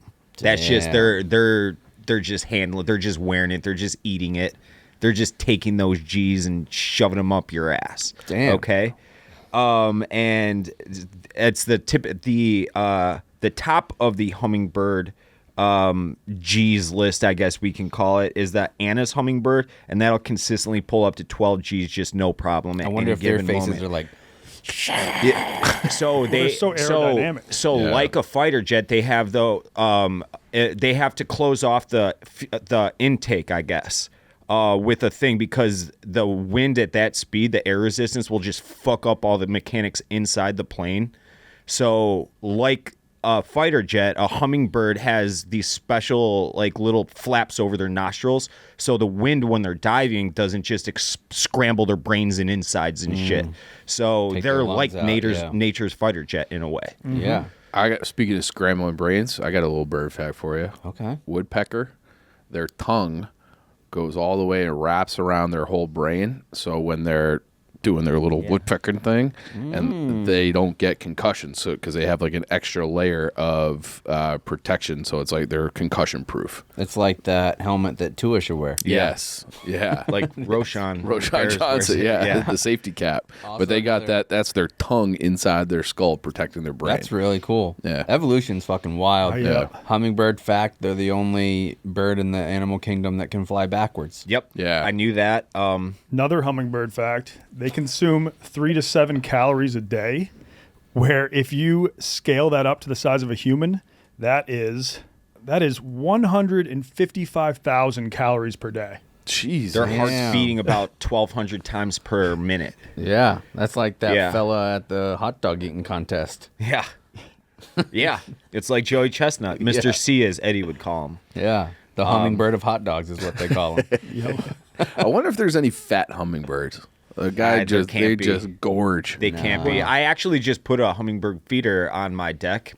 Haven't seen any yet. That's a shame. Damn. I saw one recently. Where was I? I mean, do they have them around Chicago? Yeah, my dad's got one. They in have his them. bag. My parents have them. I didn't realize how small they are. If you'd think you're looking at like a dragonfly or something. Yeah, they're the size of a large bug. Yeah, they're like really, really tiny.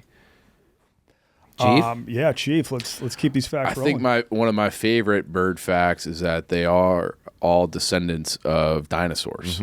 So they're called I think it's called a theropod. I wrote it down. theropod, and they're the same lineage as a velociraptor. So whatever happened with that big comet and they smoked all the dinosaurs, they didn't really go extinct. They just kind of became birds. So it's funny to think of like a hummingbird. It used to be like a T-Rex or something. They kind of get into that in the very opening scene of the original Jurassic Park when he's like, look at the vertebrate, just looks just like a bird. And they the scene when he's like Gallimimus, and the flock of Gallimimuses just turns just like a flock of birds would turn in midair, you know, and they start heading right for him. And that's why they now think the T-Rex may have been like lightly feathered. Yep. Yeah. Because we really have, like, we have T-Rex bones, so we know their body shape. We have no idea the color of their skin, the texture of their skin, if it was scales or feathers. Yeah. Yeah. I like to think they had some feathers. Yeah. It makes it more fun. Like a boa? Yeah. Yeah, exactly. Do you think that makes them slightly less scary? Yeah, oh, for sure. Yeah, a little bit. Yeah. A sassy dinosaur? Yeah. Like, hey, you guys. Maybe that's why they have shorter arms.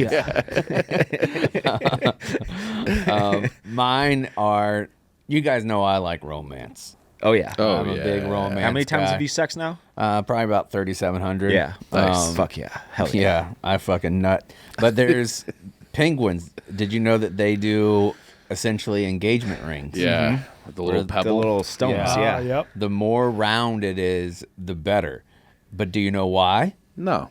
Because they have to sit on their eggs for such a long period of time.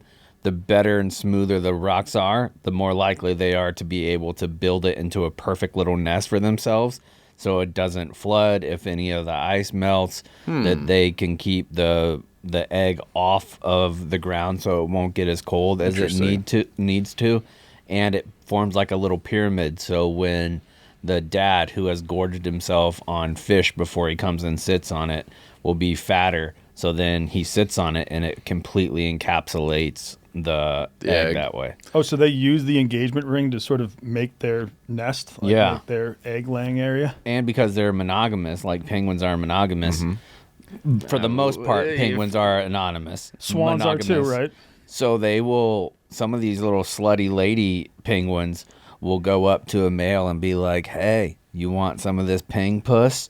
And they'll be like, hell yeah. First, you got to get me a rock. They'll go get a rock, come back to her. She takes the rock, goes back to her husband, and is like, fucking Ricky over here was trying to fuck.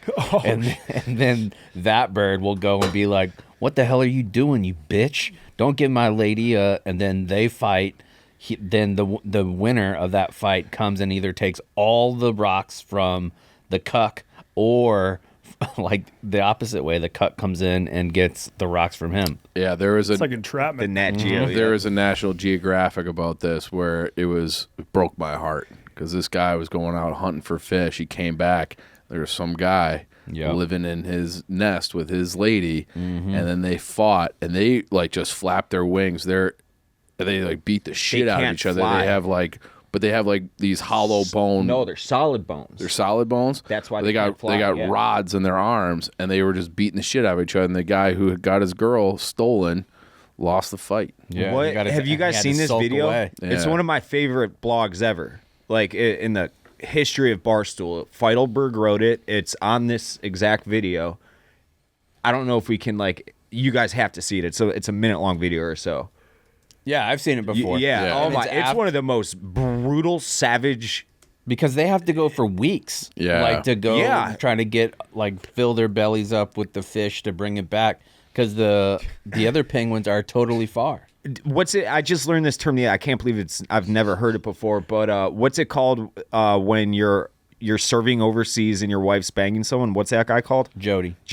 So this guy's basically a Jody. And look how fast their arms are moving. I wonder if this ever happens at the zoo.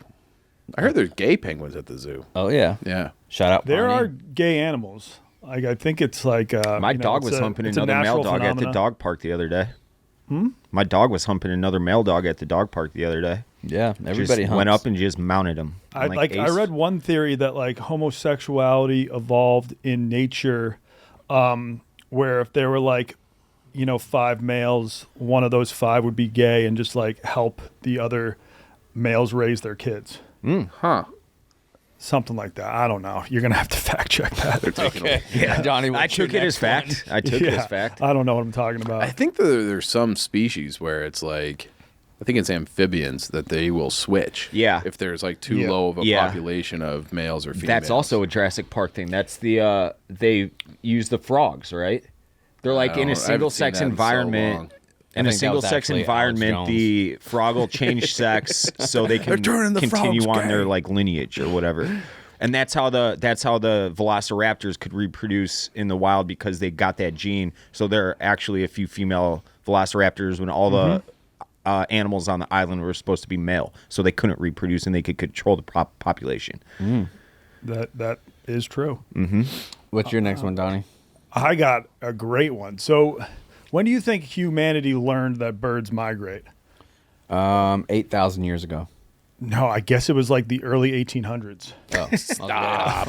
Really? So, yeah. I was going to say time of Christ. I don't know. So, all right. Apparently, before the 1800s, in like medieval Europe, they just thought that in the winter, the birds would either turn into vermin, was one theory, or that the birds would just rats with wings, or the birds would just like dive into mud and just sleep in the mud all winter.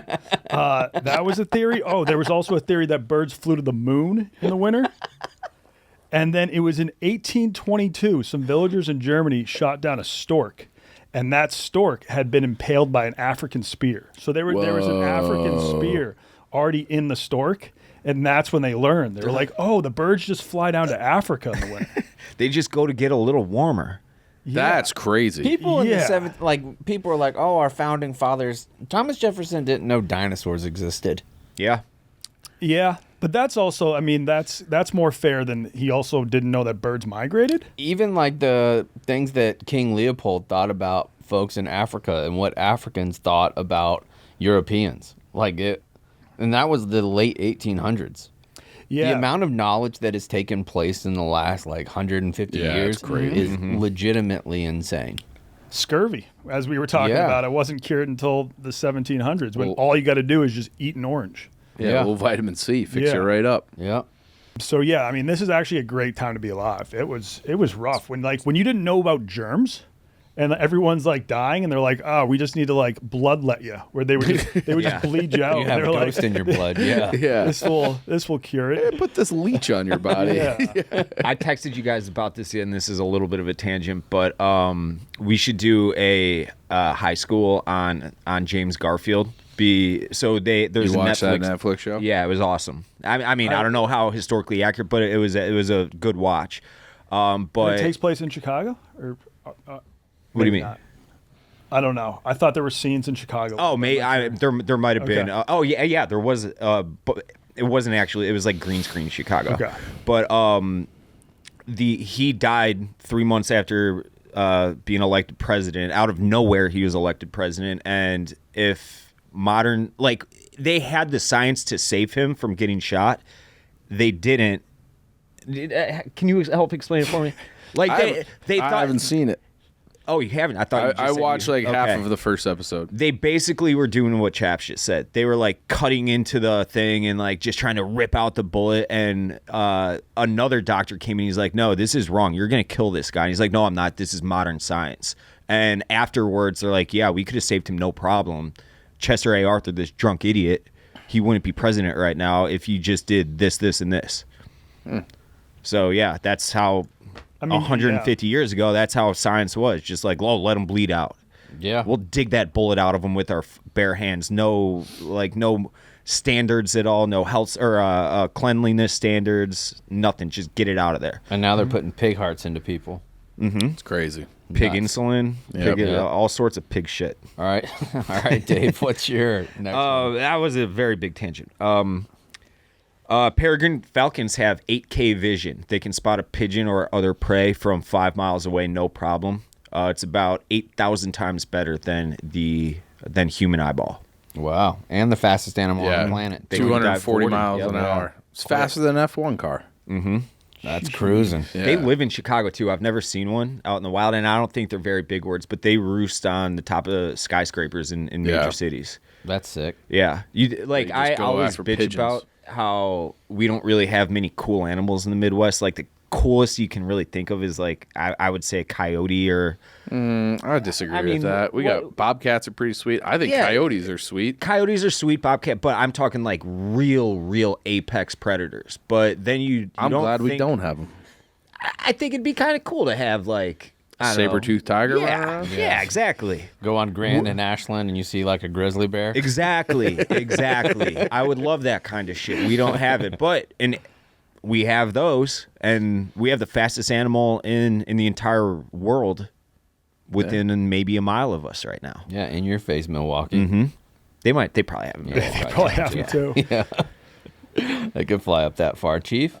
The Arctic tern flies 25,000 miles a year. 25, and it goes from the north, like the Arctic, to the Antarctic every single year. And they estimate over the course of one of these birds' lives, it does 1.5 million miles. They're just going north to south.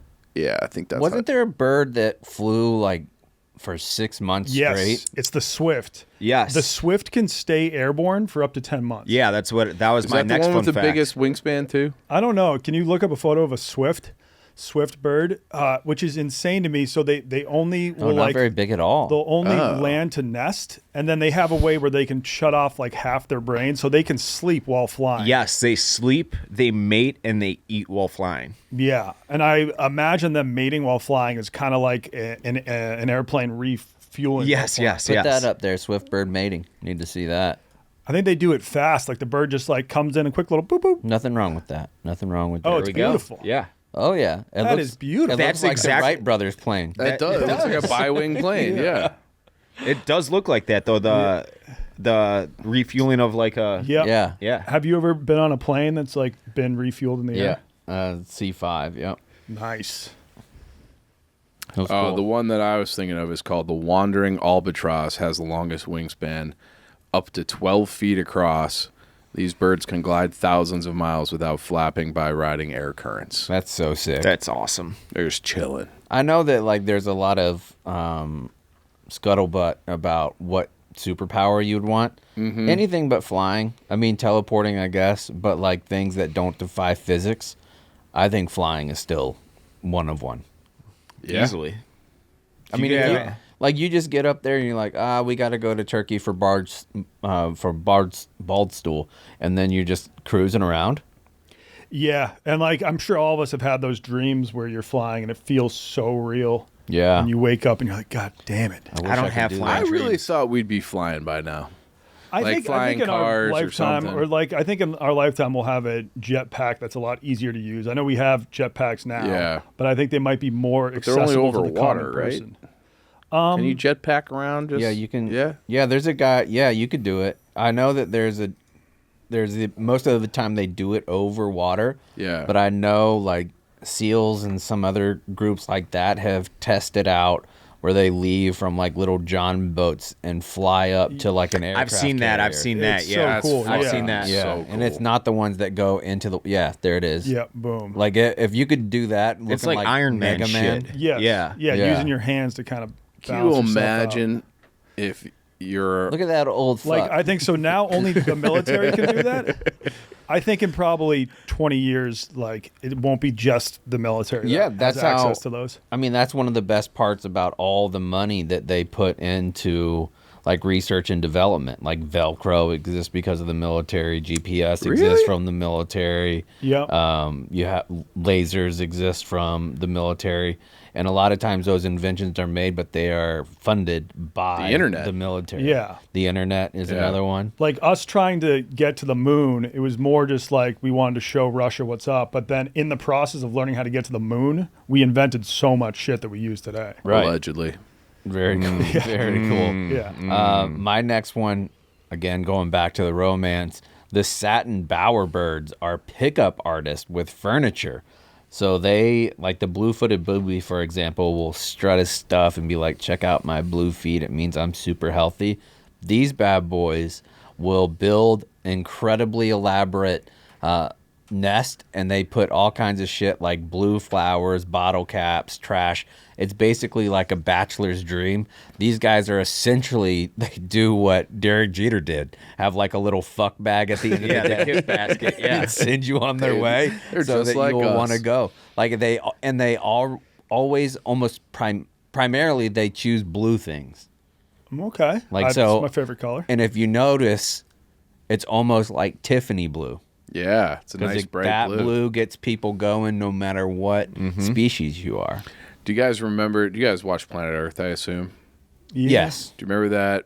It was a black bird who would like spread his wings out just on the ground, and he had these like bright blue like markings, and he would do a little shimmy shimmy. He would looked like cover up his head and be like, "Peekaboo, bitch, peekaboo." And sometimes bitch. the females were not impressed Yeah, at like all. okay, Yeah. like you're gross. Donnie. Okay. Pigeons pretty much produce milk. What? Yes, they You can do. milk a pigeon?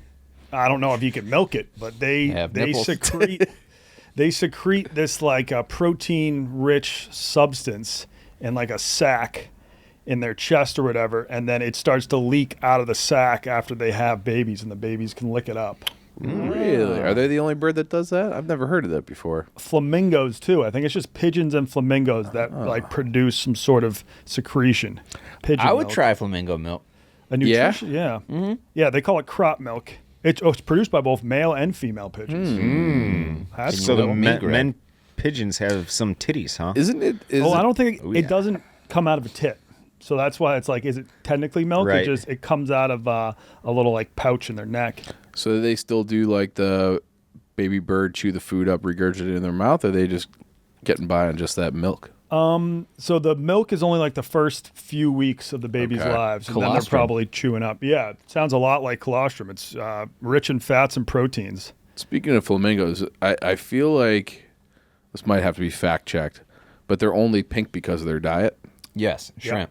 Yeah, they just eat that nonstop and it turns them pink. Yeah, they eat shrimp.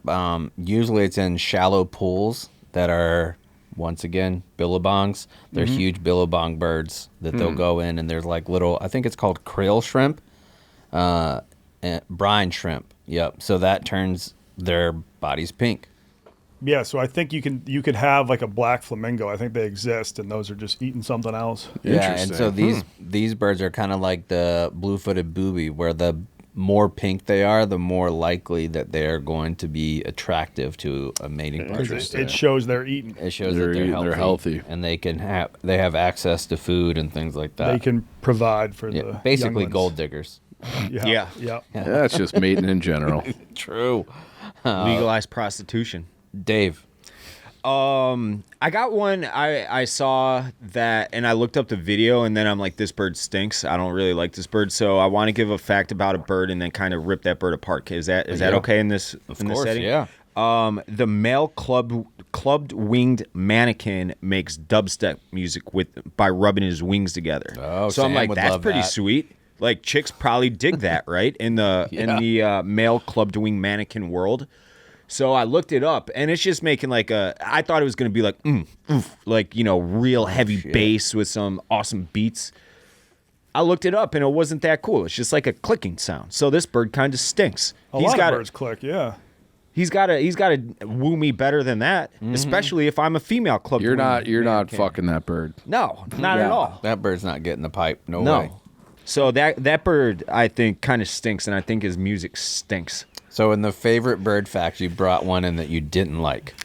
Well, I came across that. I'm like, oh, that's sweet. A bird makes dubstep. I appreciate the further research, Dave. I wouldn't want to be duped by a fact. yeah. that That's exactly why I had to bring it up. Then we're gonna get into my ravenoids, my raven facts. Which I can't wait for this. We but did a little we'll- prelim about that. We talked a little shop before. Chief. All right, I love owls. Owls are one of my favorites. I hit one with a car one time. I thought it was a kid. I freaked They out. do like to chill on the ground sometimes. Yeah, so I was just driving down like a wooded road, and this thing came flying up my windshield, and I was like, it was dark, and I was like, oh fuck! It was so big that I was like, I think I just hit a kid. And I had a little panic attack. I'm like, it's just an owl. Just an owl. Yeah, but owls have silent flight, so their wings, their wing feathers have these tiny little things that break up the turbulence, so it allows them to fly so quietly that no prey can hear them coming. That's sick. Yeah, That's awesome. Yeah, that's a good feature. That is. They are loud as fuck though when they're just hooting and hollering up there. We used to have one in my parents' front yard. They had like this little like kind of island of trees. We had one owl that sit up there and just hoot all night They long. are deafening loud too. I had the same thing in front of my dad's house, and it would wake you up in the middle of the night. And the first time you hear it, you're like, "Oh, that's sweet," but it is so loud. Like, the hoots shut the fuck up. that you're like, "Get out of here! I can't sleep." It's not as loud as a white bellbird though. 125 decibels. So what's like a rock concert? I think it's similar to a jackhammer or a rock concert, and if like a human is like right by it, it can damage your eardrums. ears. Yeah, really? Where do those live? Seahawks fans. Yeah. Where do white bellbirds live? Let's see.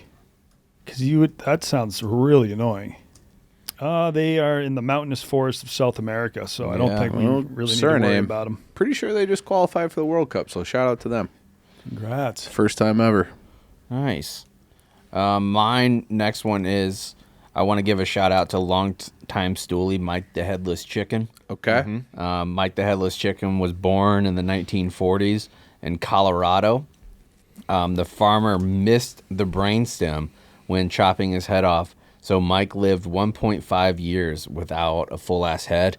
There's a picture of it. He chilled for 1.5 years. What? He still walked around. He could still crow. Like there was still noise that came out of his vocals, because the only thing that was cut off was his head, like his beak and face. Do you think he was just like, kill me? Yeah, you got to put that thing out of his misery. Yeah. That thing did not want to be alive for that 1.5 years. But Mike's mom and dad did him a solid favor. They just used a turkey baster to dump food down his throat. Dude, you can see it in one of the pictures. We got to pull the life support on that thing. Yeah. And he even went on tour.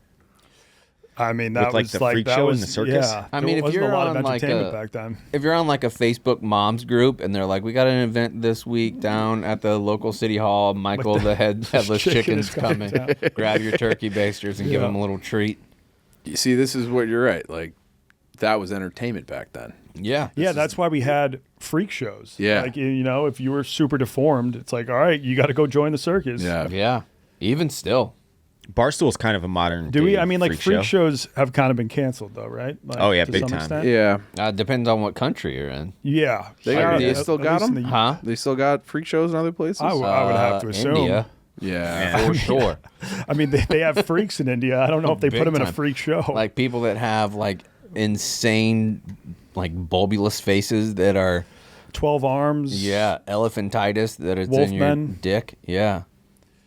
Modern freak shows. Where are they big? Because I don't think you're going to see them at the Minnesota Fair. No, these days. definitely not. But did you guys see that guy whose testicles are so big he has to wrap a sweatshirt around him? No, but I have Yeah. to see this guy now. Can we? Yeah, pull up is this ball sack Googleable? sweatshirt. Yeah. When I was in high sack school, we had a guy Yeah. who would charge money. Ball sack sweatshirt. Yep. You had a guy that would charge money to look at how big his balls Yeah. were, and they were Oh, no. enormous. Yeah. We had a college teammate. What is it? Ball sack elephantitis.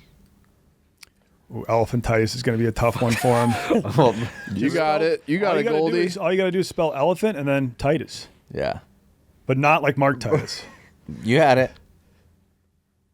That's close enough. You got to click on news. There he is. No, go back. Let's Stop not go being back to pussies. This is science. You got, Jesus. hit the orange one. But- Second from the right. God damn. This can't even go in the podcast. 130 pounds scrotum? Damn. That's a. Those are huge balls. Huge. That made me a little ill. I'm not gonna lie. We had a guy on How our do you- baseball team. in How do they college. just let that guy live like that? They gotta Sounds like that. intervene. You got to throw a rubber band around You that gotta bad boy. intervene. You gotta do something for that guy. That's a big Rocky Mountain oyster. You can eat that thing at Golden Corral. Oh yeah.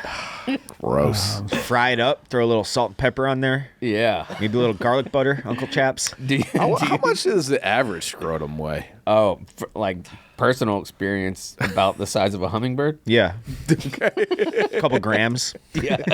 But it probably weighs more than a hummingbird. Hummingbirds are super light. Bragger. Does your ball sack weigh more than a hummingbird? Yeah, look that up, Sam. The total weight of testicles is approximately 40 to 50 grams, which is less than 2 ounces. Okay. Okay. Yeah. And So we're bigger than how much hummingbirds. does a hummingbird weigh? I think definitely a lot less. There's the bee hummingbird is only 2 inches long and weighs less than a penny. 2 and 20 grams. Okay. So we're doubling up on hummingbirds. Yeah. My ball sack's twice the size of a hummingbird. That sounds badass. Do you have one more or no? Just that the cassowary bird, if I'm pronouncing that right, one kick can kill a human. Oh, don't they have like 6 They're inch Australian. fangs or something? They're like Or velociraptors. Yeah. Yeah. With the hooks. They can come run out. 30 miles an hour, too. And those claws are on their bodies from when they hatch. Really? Yeah. So, like, how many But they're humans have blind. cassowaries killed? I wonder if if they have that. Okay, they've only killed. Wait. I bet they have killed more people than alligators in the last 50 years.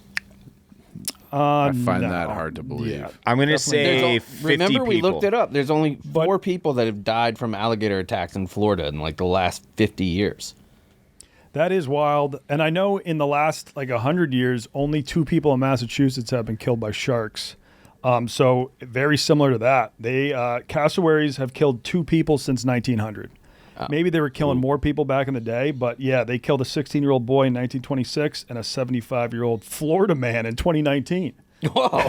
Some dude got killed by a cassowary in Florida. Oh, yes, dude. When I went to Orlando, 2019 was not a long time ago. I went to Orlando and like we rented out this condo, our townhouse, and there would be cassowary birds that were just walking around. I thought that they were only in Australia. Yeah, I thought they were like. But no, people introduce weird animals to Florida all the time. But and they're they just there. thrive. Yeah. I know for sure. And they're they're just like there. wild. run around? Yeah, maybe not. But Let's look see. up cassowary I want to birds see if they're in wild. Orlando. Can you? Are wild in Florida. Yeah. Wait, no, I'm gonna. I can find this out. Oh, he's there got is. it. Yep. Oh, yeah. That's definitely them. Orlando. Okay, it says while they are not wild, they are sometimes kept as private pets. Yeah. So I guess that dude in Florida was probably maybe killed by his own pet or his friend's pet. Yeah. Kills a man in Florida. I'm sure that's in Orlando. Yeah. He was killed on his farm by a bird that he owned as a private pet. Damn. Damn. Yeah. That's like you're just asking for trouble. Yeah. Though. Yeah. Dave? Yeah, just ravens like to plan ahead. Like if they'll place food where they think other animals will go, and then other animals will bring them food there, and then they'll just take the food. They can imitate human speech better than a lot of parrots. They understand human nonverbal cues and remember faces for decades. That's why I want to be friends with one. Yeah. I mean, he's been giving me shit for this for a while now. But I just don't think a raven wants to be your friend. which is understandable, Too smart. but you were giving that's not what you were giving me shit for. You were giving me shit for me like wanting I'm to have a casting raven. doubt on your ability to connect with a raven. That which is fine, but the act of having a raven would be sweet. Oh, yeah. Or a crow or anything in that ballpark. Okay. Right? Yeah, if you I can would pull say it off. actually- I don't think I could pull it off. I want to pull it off. Like I was telling him off camera, like so I'll go on my deck and I'll see crows, and crows will just be perched on like the power lines and shit, like within 20 feet of me, and I'll be trying to feed them food because if they know that's a food source Yep. and that you're cool with them, they'll remember your face and then they'll be your buddy for life. Yep. And then you can teach it to do all this cool shit. They solve math problems. They know colors. They know way more commands than like any typical golden retriever. They border can collie. do problem solving at the equivalent of like a 6-year-old.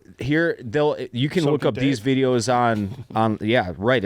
I'd be like with a contemporary. Do you of mine. think that those birds up above your deck look at you and they just kind of because they're so Probably, smart, they probably yeah. talk shit? Yeah, they're shit talking Like, me oh, and their Dave's bird gotten language. a little fat. But not true. Don't even try to do that. As a hypothetical. So I'm not saying you've gotten vet, but there's they might videos say that. online where it'll be just an empty plastic bottle with a little bit of water in it, and crows and ravens will take rocks, put them in the water bottle to raise the water bottle so their beak can reach in and drink the water. Yeah, they'll bend hooks like paper clips. They'll unbend it and bend it into a hook shape. So if you stick like a worm or something in a tube, it'll know how to use the tool to fish the hook or fish the worm out. Or the food out. They did, and I mean like scientists, because of that, and then like a few other animals. They used to define humans as like we can use tools. That was a big differentiator. But they've discovered so many other things. We're like, well, that's not a good enough. And so many animals can too. Yeah, monkeys can. They're saying like monkeys are in the Stone Age now or something like that. I've heard people say that. Yeah, Chief, you got one more? I gave you all my good ones. Okay, I have one last one, and this is awesome. California condors actually know how to use tools too, but they use fire. So if there's like fire around, like from like a forest fire or campsite, they will go and grab the burning sticks, take it to another area, drop it so that like mice or rabbits or whatever will run from it, and then they'll go and catch it. They're arsonists. Yeah. So they will drop them anywhere else and eat the animals that are fleeing. They are one of the first animals noted since the Neanderthals that will use fire as a tool. Wow. Dude, I did not know that. Isn't that insane? So they're like as smart now as our early ancestors. Yeah. That's wild. At least when it comes to use of the flame. Yeah. Yeah. It's very cool. All right, that's talking birds. Thanks for fun. I love that. Yeah. I love that. This was fun. Yeah, if we have an episode in the future where like we have on a guest to talk about a country, but we don't get into like weird facts about the country, we should do this again and just have another like fact cipher. I enjoyed that. Yeah, that was fun. Join us next time on the Drop a Pin Show. We'll see you then. British Columbia with Biz. Yeah, we'll be recapping Peakin. Peace.